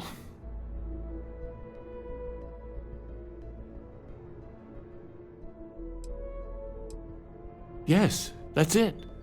The second planet in Indum, at 4 and 120. That's where you'll find the Pilgrim's resting place. And from there, maybe you'll find the true meaning of unity. Before you go, you've now spoken to many different perspectives in our universe. In a way, you'll be carrying their philosophies with you on this journey.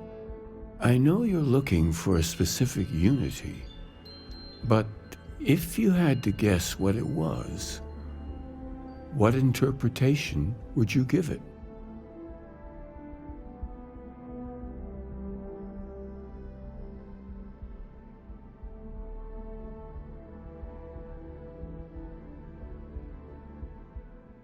But what makes something like that holy?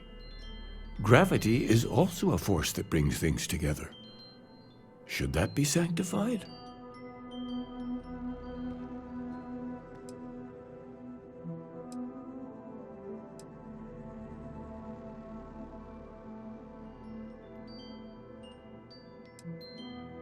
And so you think this word unity describes a similar miracle? The processes of the universe are all in accordance with some greater intent.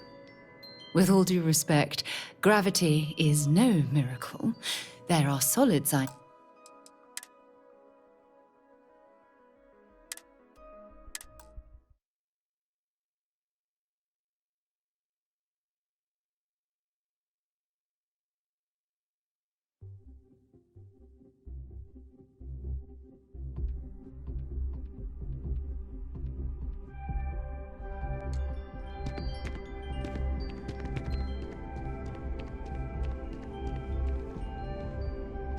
Oh, you're back. What else did you learn? If there really is, was there anything else? Yes. Let's see. Infinitum addendum. Yes, that's it. And from there, maybe... Before you go, I know you're looking for...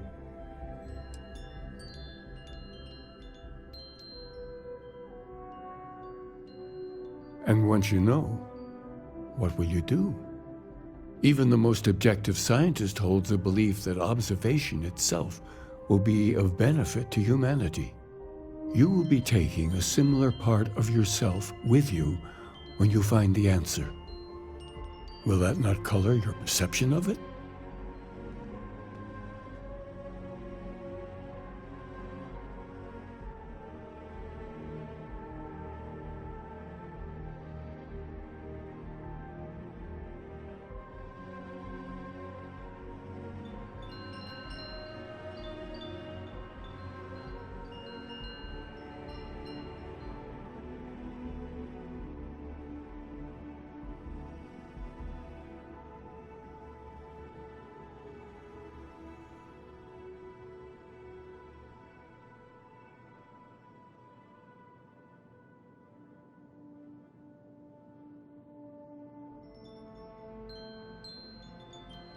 Was there something more on your mind?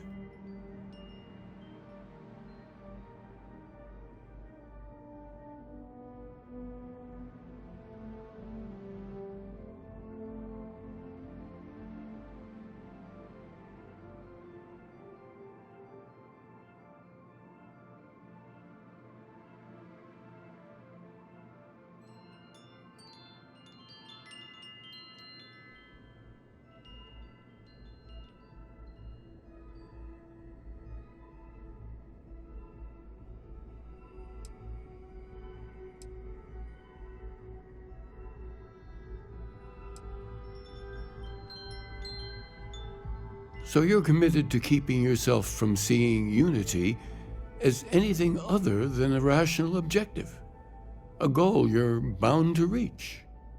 We're following standard scientific-based protocols. Constellation's been doing it for decades, and the results speak for themselves. Well, I won't keep you any longer. This has been fun, I have to admit. Go, find your truth.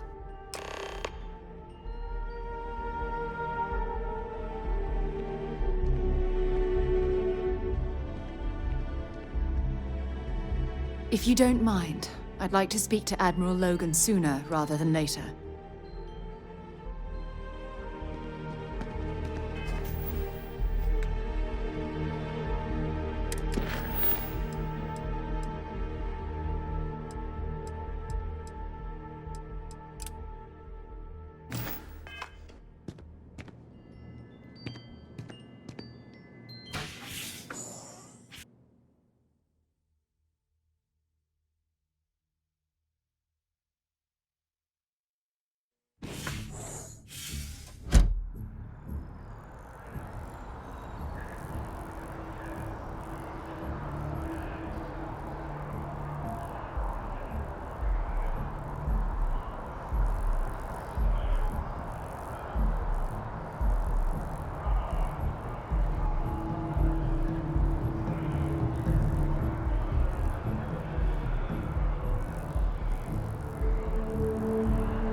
This space is a memorial to those lost during the Colony War. Your consideration is requested.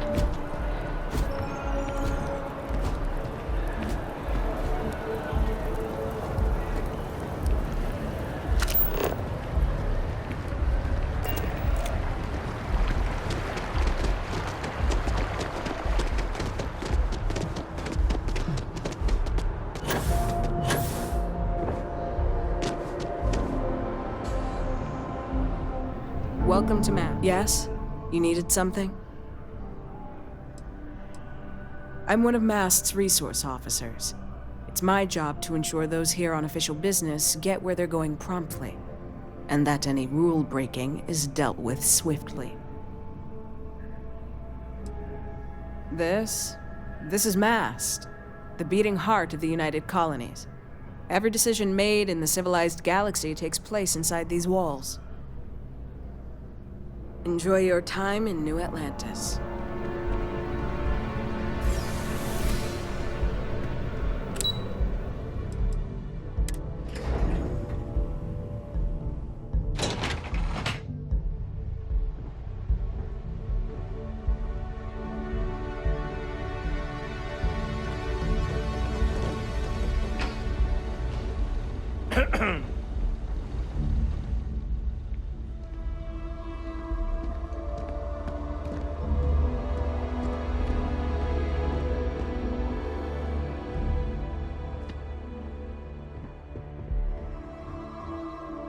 Sarah Morgan.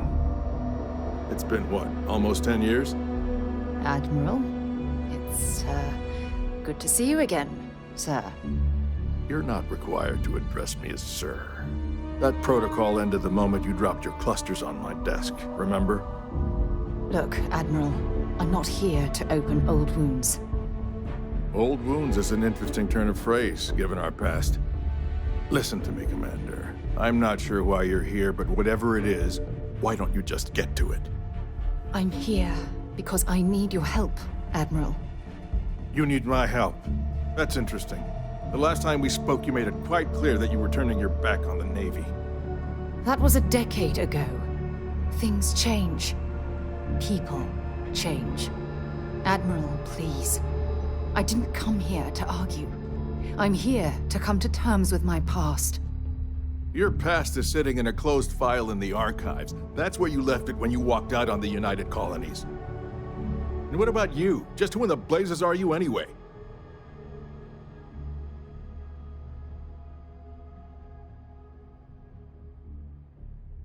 Ex-military, eh? Okay, soldier. Then give me one reason I shouldn't have both of you brought up on charges for insubordination. With all due respect, Admiral, this is ridiculous. If you have a problem with me, then there's no need to berate my colleague. I don't have a problem with you, Commander. I'm simply trying to determine why you deserve the Navy's help.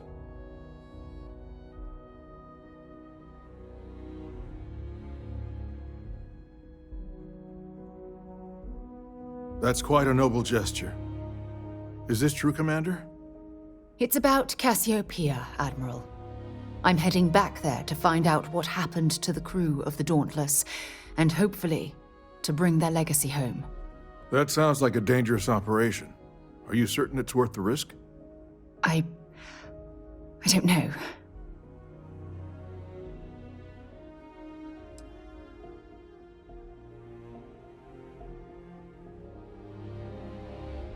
I see. The fact that you'd risk your own lives to solve this mystery speaks volumes. They were my responsibility, Admiral. One way or another, I intend to bring them home. I understand. And I believe I owe you an apology, Commander. Our last encounter has obviously distorted my impression of your character. What can I do to help? If you wouldn't mind allowing me to access the files regarding my rescue, I'd be most grateful, Admiral. That shouldn't be too difficult. I've sent all the relevant information to your slates. Was there anything else? No, Admiral. Thank you. You don't need to thank me, Commander. I just hope you find whatever it is you're looking for. We should make sure we're well supplied for the trip to Cassiopeia.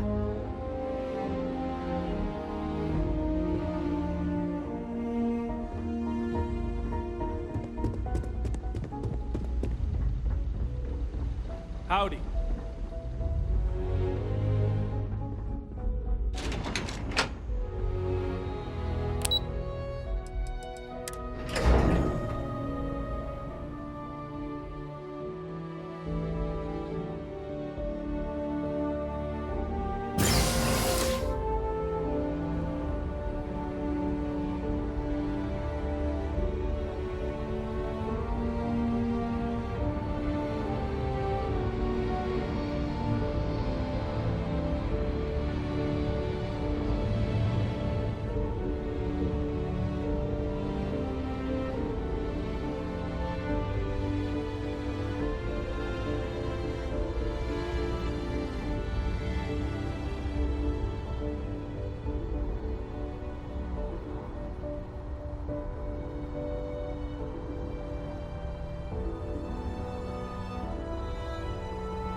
I have a feeling today's going to be a great day. Don't you agree?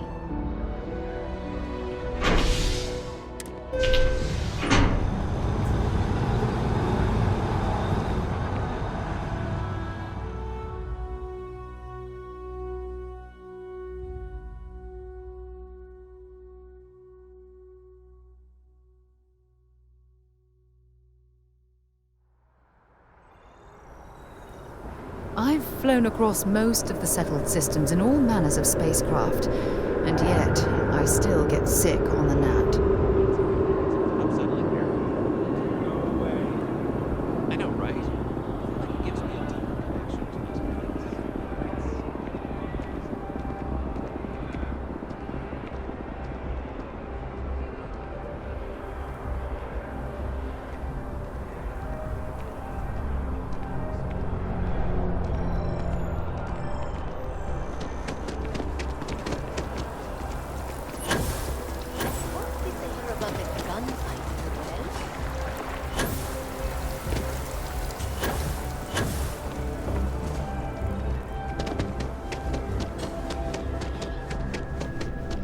Hope you're finding everything you need. Oh, please, take a look.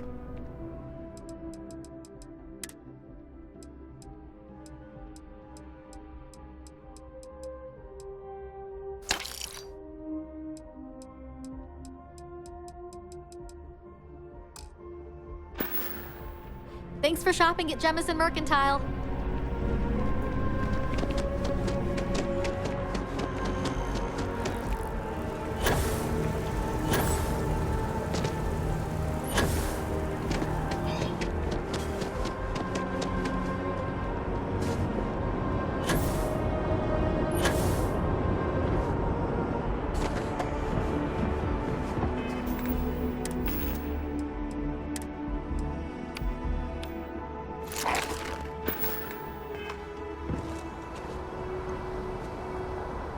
Need some work done? Anything I can help you with? Sure, have at it.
Captain.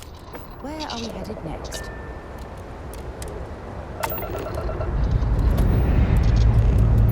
Escape trajectory plotted.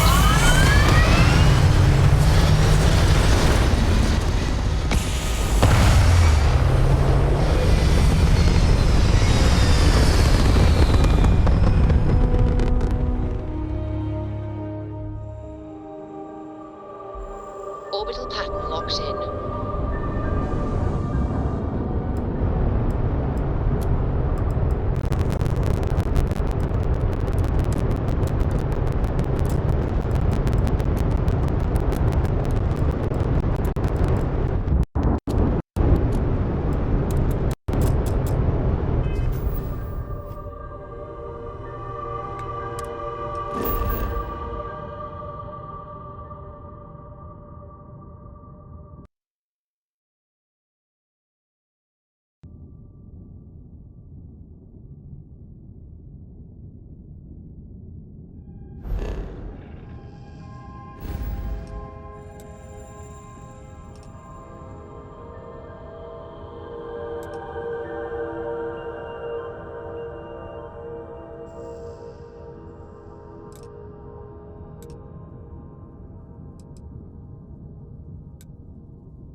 Setting down, everything in the green.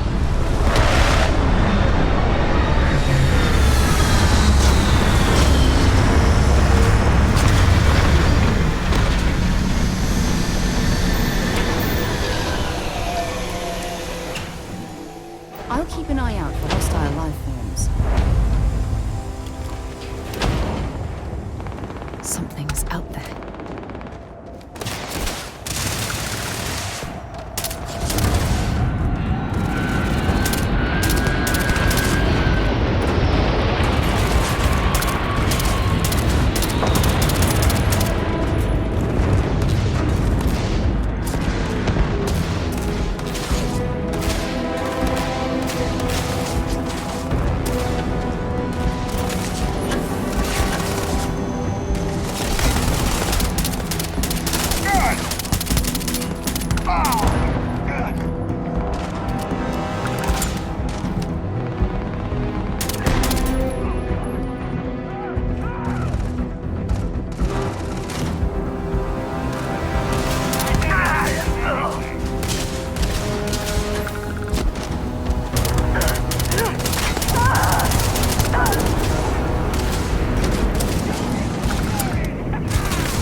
In frosty temperatures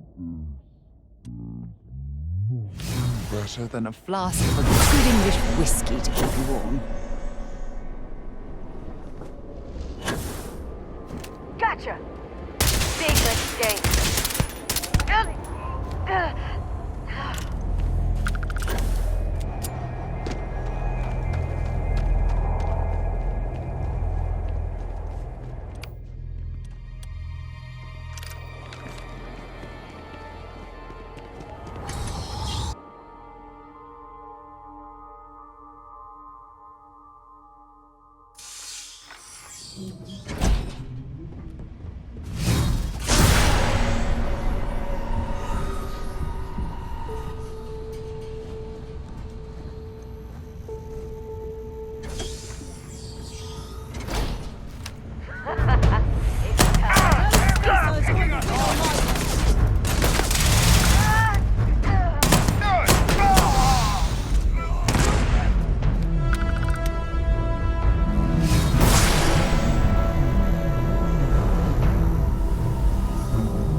Thank God. I figured if I talked myself hoarse on the comms, the cavalry would come. I was expecting some Free Star militia, but any port in a storm, I guess.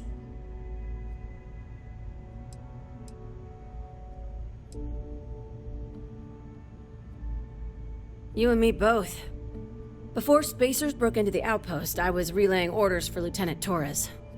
Torres ain't bad as far as COs go, but we'd have been flat out murdered if it weren't for the... and I can't believe I'm saying this, the UC Marines. So, and this is important. You see a Marine, don't shoot. They're friendlies. I never thought I'd live to see the day where the UC and the FC work hand in hand. Times really do change.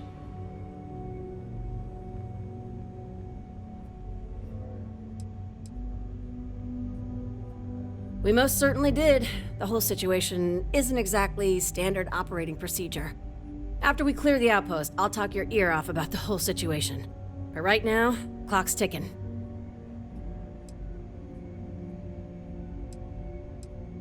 No arguments here. So first things first, the makeshift infirmary isn't gonna hold. They set up on the ground floor in the security section. The whole place is on lockdown, so you'll have to find a way there. Talk to, Lazama. He's the only thing between them and... well, you get the picture.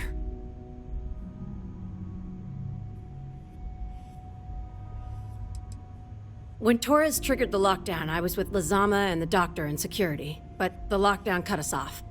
Last I knew, Torres was fighting in the complex. Somewhere.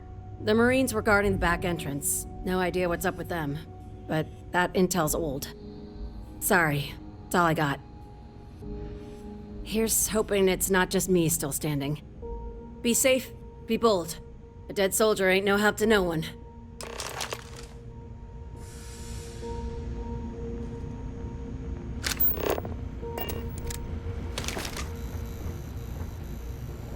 Might as well take what we can.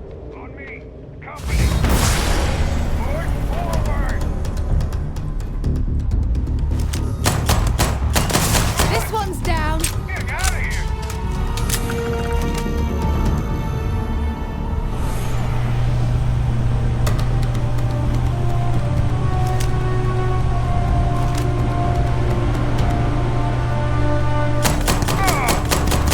You'll pay for that!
This is it.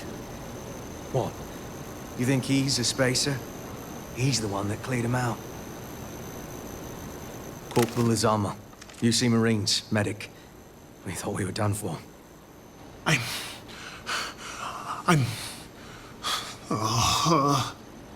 And meet the esteemed doctor.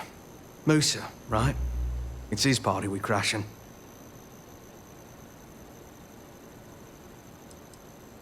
We've lost too many good soldiers and scientists to the spacers. But everyone here is stable and will recover. Assuming we can clear the outpost of spacers. Mahoney's a machine. She's wasted on this rock. And this... what the heck are you guys doing here anyway? Doctor. Doctor! Yes. Yes. Astrobiology. We study non-Terran life forms in the settled systems. We, seek to understand the various flora and fauna and search for practical uses.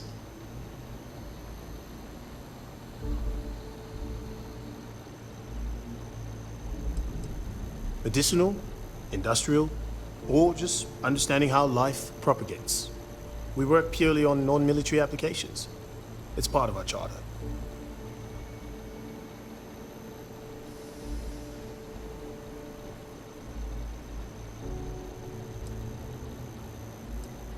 No. They've been trying to take over the whole system. For months. Listen, we can't waste time. The Freestar CO, Lieutenant Torres, he locked down the complex. I'm not sure how long he can keep his troops safe. Last I saw Torres was on the 3rd floor, near my office. Take this key and get to Torres. It should open everything except the security doors.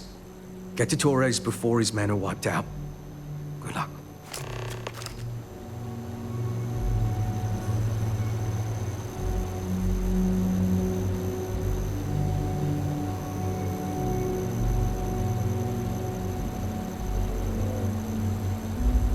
I will treat any patient in my care to the best of my ability, no matter who they are.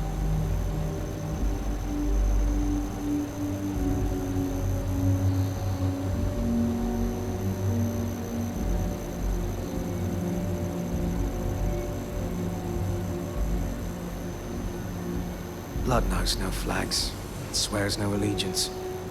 Every time it's spilled, it's a tragedy.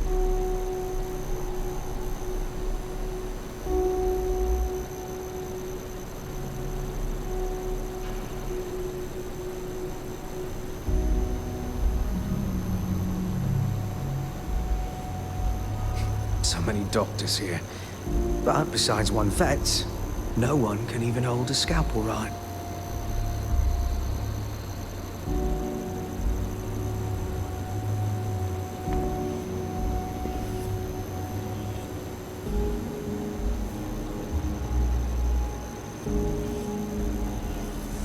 So many doctors here.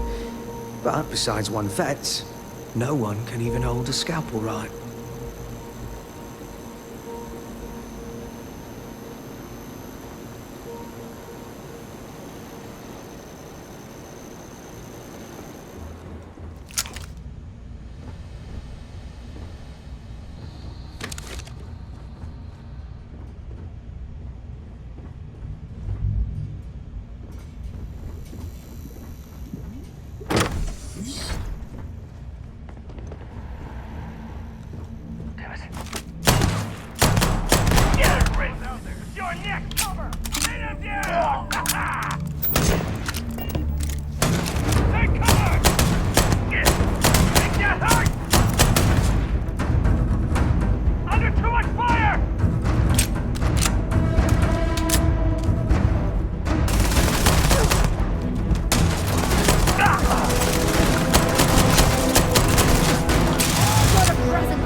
Abilities are making me a bit jealous.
If you're searching them, make it quick.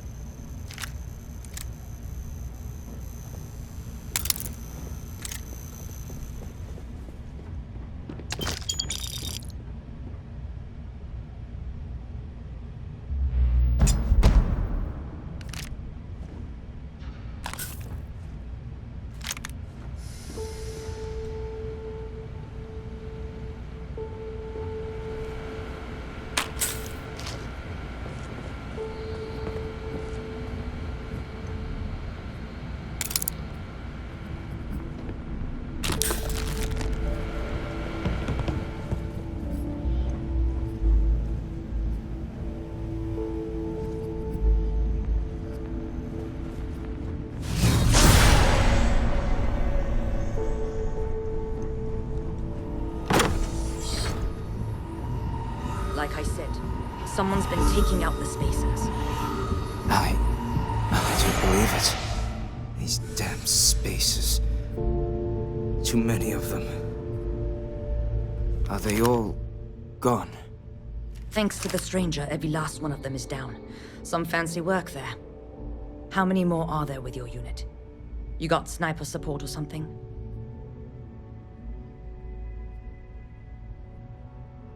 Holy shit. The two of you did all of that. Huh. All in a day's work. We have to help Captain Myung.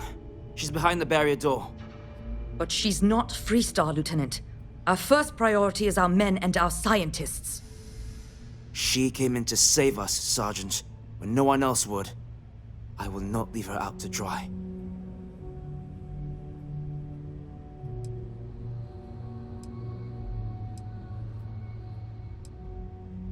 We were hours from being overrun, and then Myung and her Marines landed. And they saved us. We were desperate, so we just welcomed them.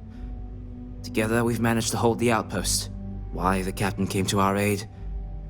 Oh, you'd have to ask her. She's... something else. But, Lieutenant, they're the UC. We can't... Sergeant, I am ordering you to help us save those Marines. But how? We got a security override key. If the Marines are still alive, they'll be by the other entrance. We all work together. We should be able to save them. Or die trying. There are soldiers that need us. Are you... up for it? We could really use your help.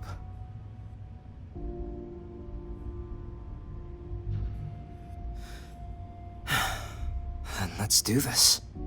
Here's the security key. You take point. The captain's down one floor.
militia rats finally showed up.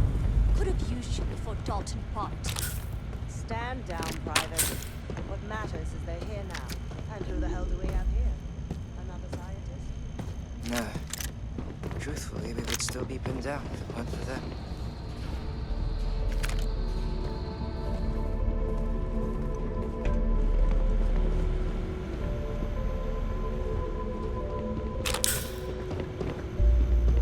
Huh.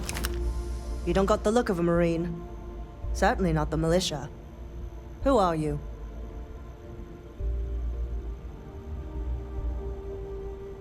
What, the explorers?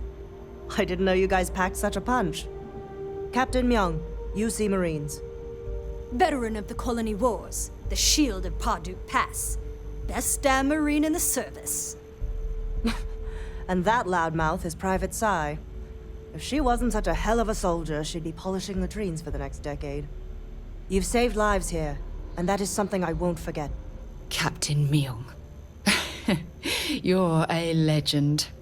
I heard about you when I was working with the United Colonies. And you're here. My reputation precedes me, eh? I've always wanted to say that. I'm in the business of saving civilian lives. I figure this research outpost qualifies. If Mast found out, there could be a court-martial. The captain and all her Marines. Oh, we'd all be dead if it weren't for them. You lot may be Freestar, but you're ground pounders first. I wasn't about to let you all die ignobly to those rabid spacer bastards.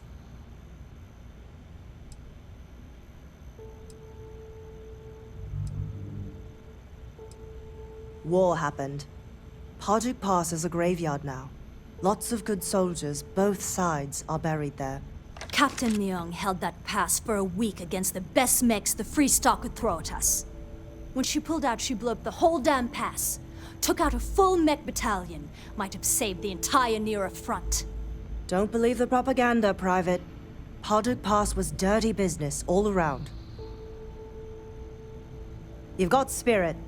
That's what we need right now.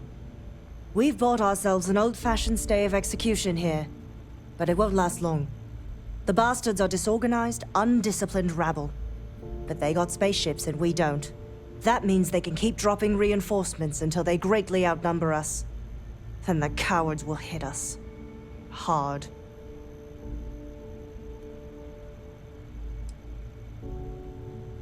Which means they won't drop the reinforcements right on top of us anymore. But there's too many of them, and only one of you. No, we need a plan. I have a more immediate problem, Captain. I have troops and civilians in the field. If we don't act, the Spacers could take them out. I can't abandon them. Damn it. What sort of leader would you be if you did? But we need every trained soldier to fortify and get the defenses back online. Mahoney said their last transmission indicated they were in trouble. If you could perhaps take your ship to the research camp and clear out any Spacers.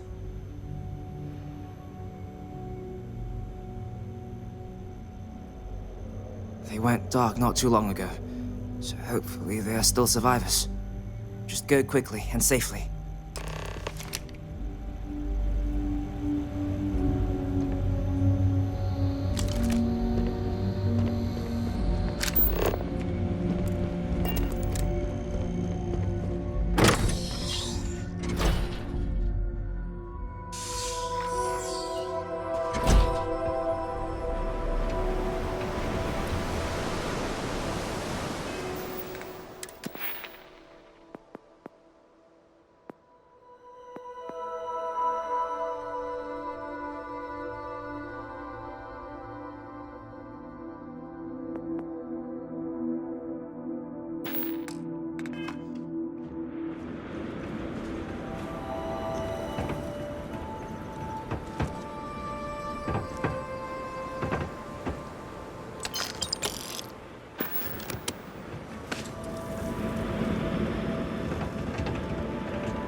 Harness that type of power.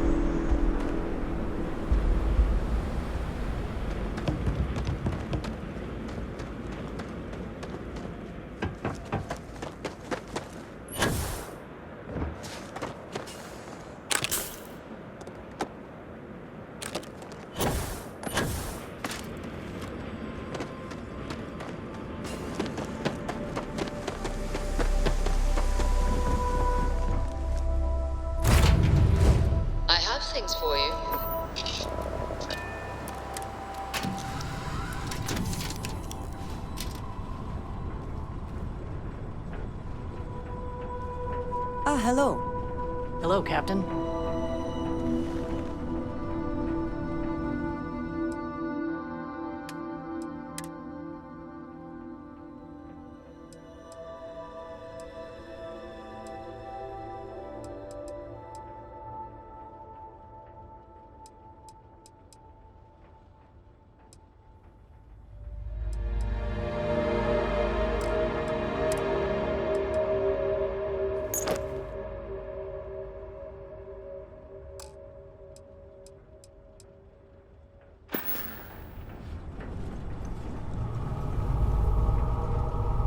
We should make sure we're well supplied for the trip to Cassiopeia.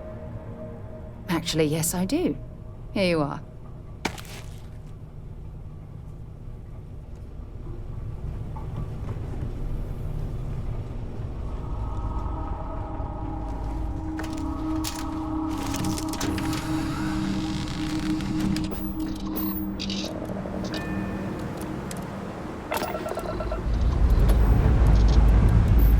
Dust off complete.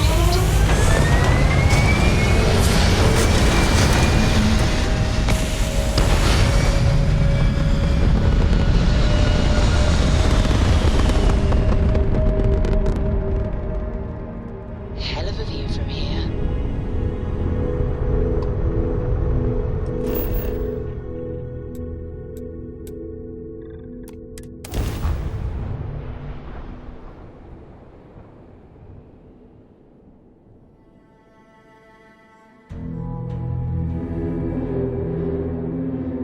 Good to go for landing.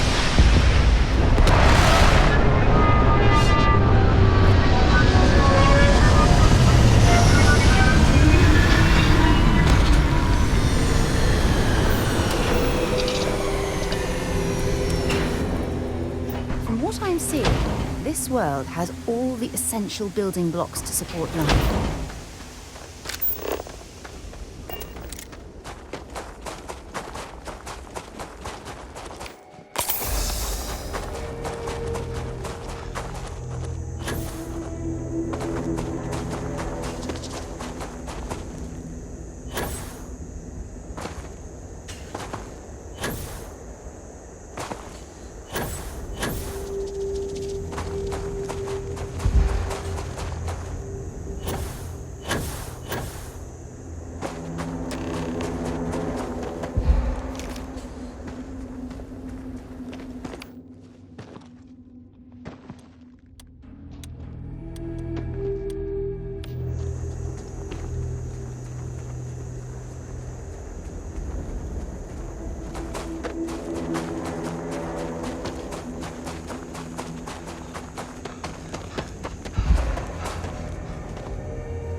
I still can't believe you can do that.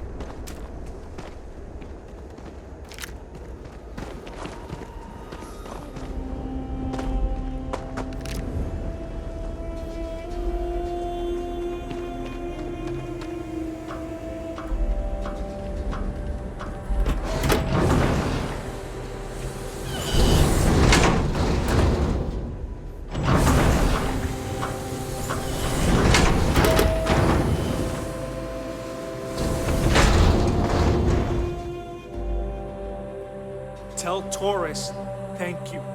Thank you. This situation is getting out of control. Corporal Mahoney radioed you coming, but I didn't know if we could hold out. Not all of us made it. But you're a regular hero.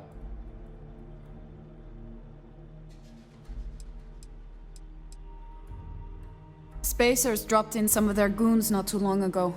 I managed to get most of us to the shelter. Anytime they approached the shelter, we managed to repulse them, but time wasn't in our favor. Then you showed up, thank God. Torres did that. He's so damn green. But all right. Mahoney said for us to go to grounds. There's a cave nearby we're going to hole up in until this is all over. Don't worry, I'll keep the civvies safe from here.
I wonder how many life forms are roaming this planet.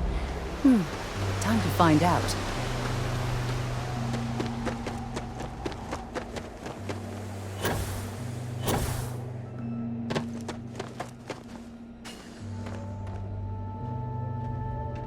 Mahoney said the research camp is all clear. I don't know where we'd be without you. Most likely decomposing in some unmarked grave. Good on you both for making that mission of mercy a priority. Our job is to protect the civvies and never leave a soldier behind.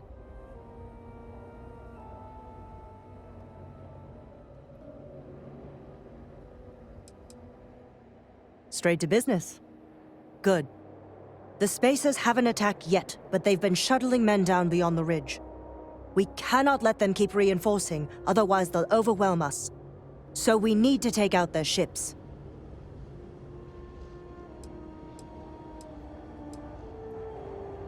The only rest a Marine gets is in the grave. I concur with the captain. We can't hold out if we don't cut off their manpower. The Spacers have 2 fighter groups. If you take those out, the enemies will be stranded. So, launch that fancy ship of yours and get to work.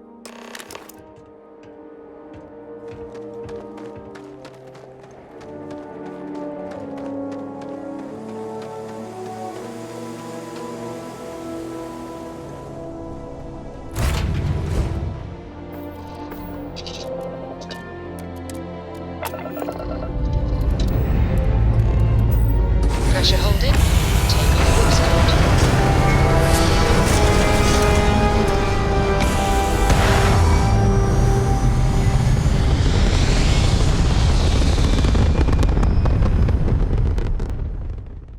Retros firing.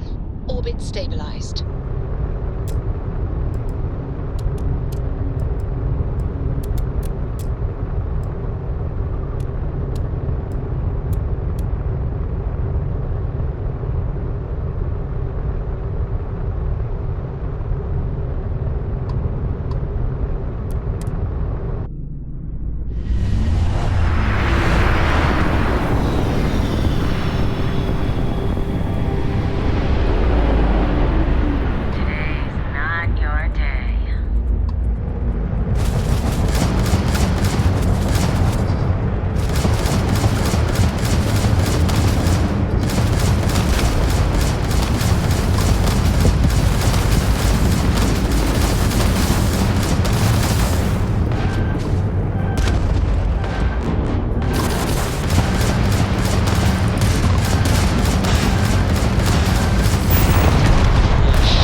These punks are trying to collect too soon.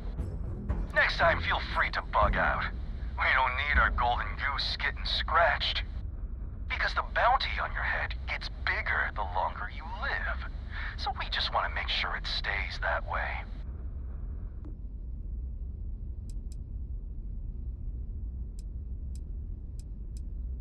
Now, pick 'em clean for all we care. What's yours will be ours sooner or later anyway. So, you keep that pretty little mug of yours alive until it's enough for us to retire, okay? Be seeing ya.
Oh, it's nice to finally be off our ship.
Find anything useful?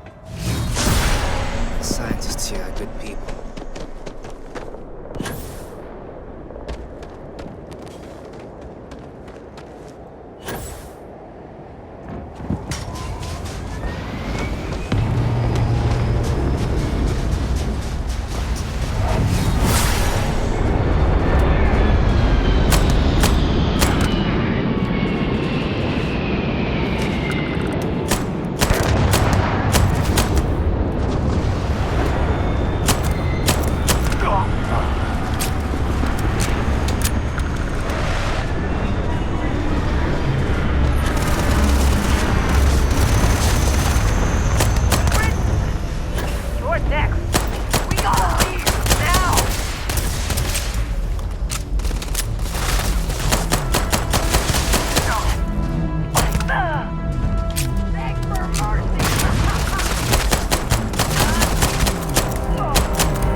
Look around. So many people. Savor this. Moments like this are all too rare. That's the price of command, Torres. Every decision leads to blood. You can drive yourself crazy with counterfactuals. Focus on the good you did. We did, here.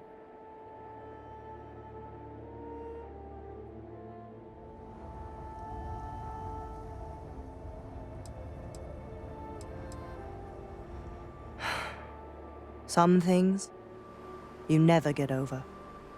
Altair's safe because of you. Both of you. I almost want to write back to the Freestar and ask them to give you a medal. Now wouldn't that be the damnedest thing? I could put it on right next to my meritorious star.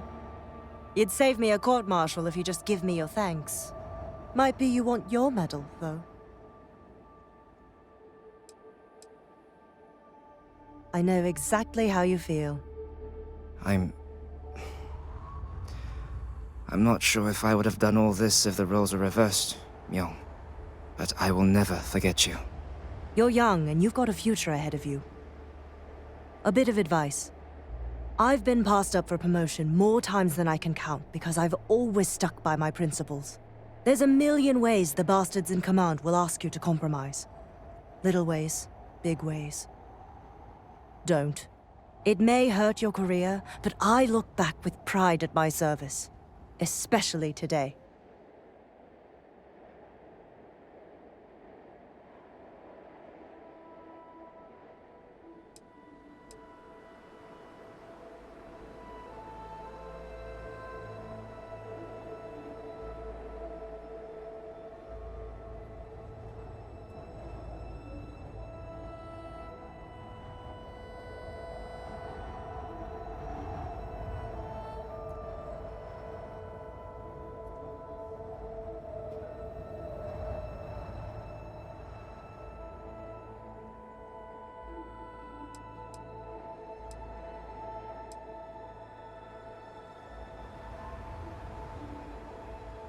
I've got things to... When all you look at are statistics and maps, it's hard to see the human element. I sincerely hope I never see you across the lines on the battlefield, Captain. If you do, Lieutenant, I will do my duty. Not if I do my duty first. Soldiers, it's time to get out of the Freestar's hair.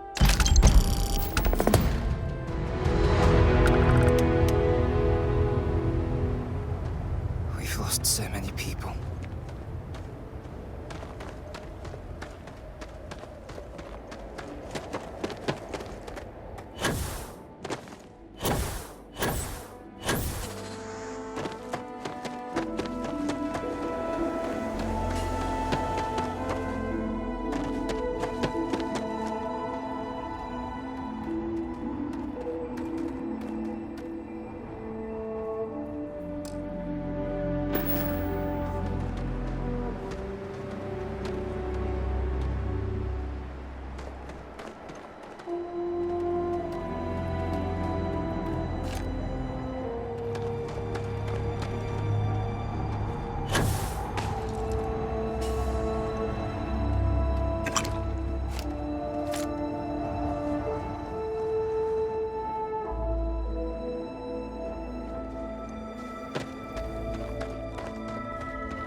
That was a pleasant change of scenery. You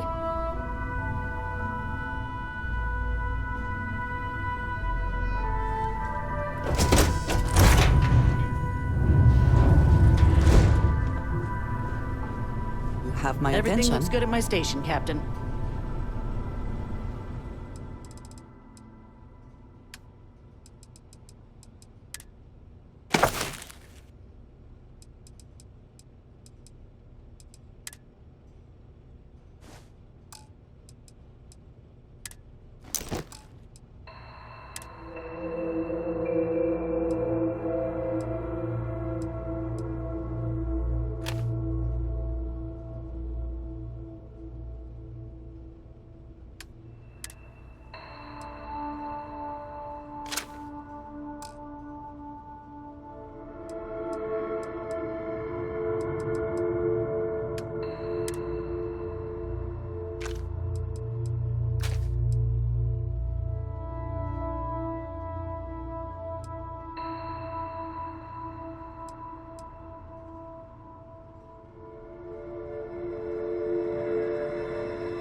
anything organic on this rock?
picked up something you might be interested in.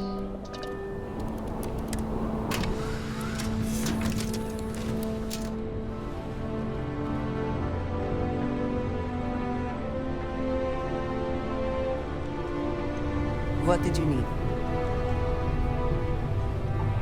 We should make sure we're well supplied for the trip to Cassiopeia.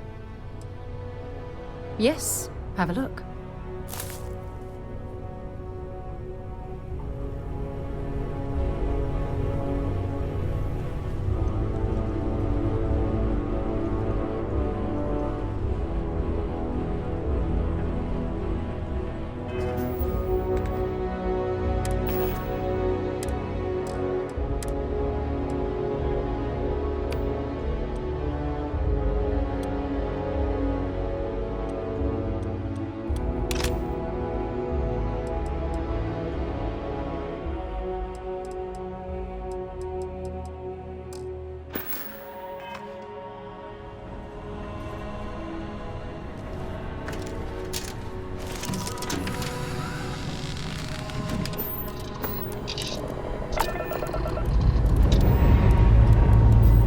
Pressure holding. Take full start.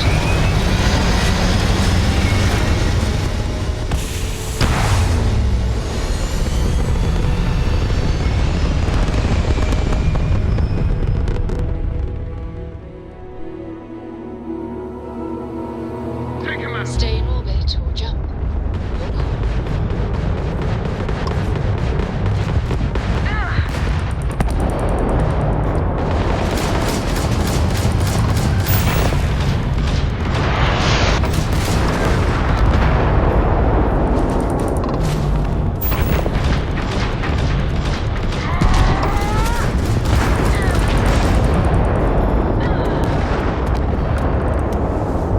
United Colonies vessel to unknown contact. Please acknowledge. Huh. You don't usually see spacers this far out.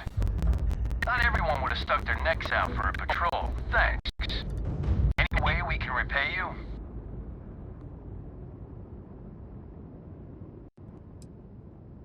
Transferring credits now. You take care out there.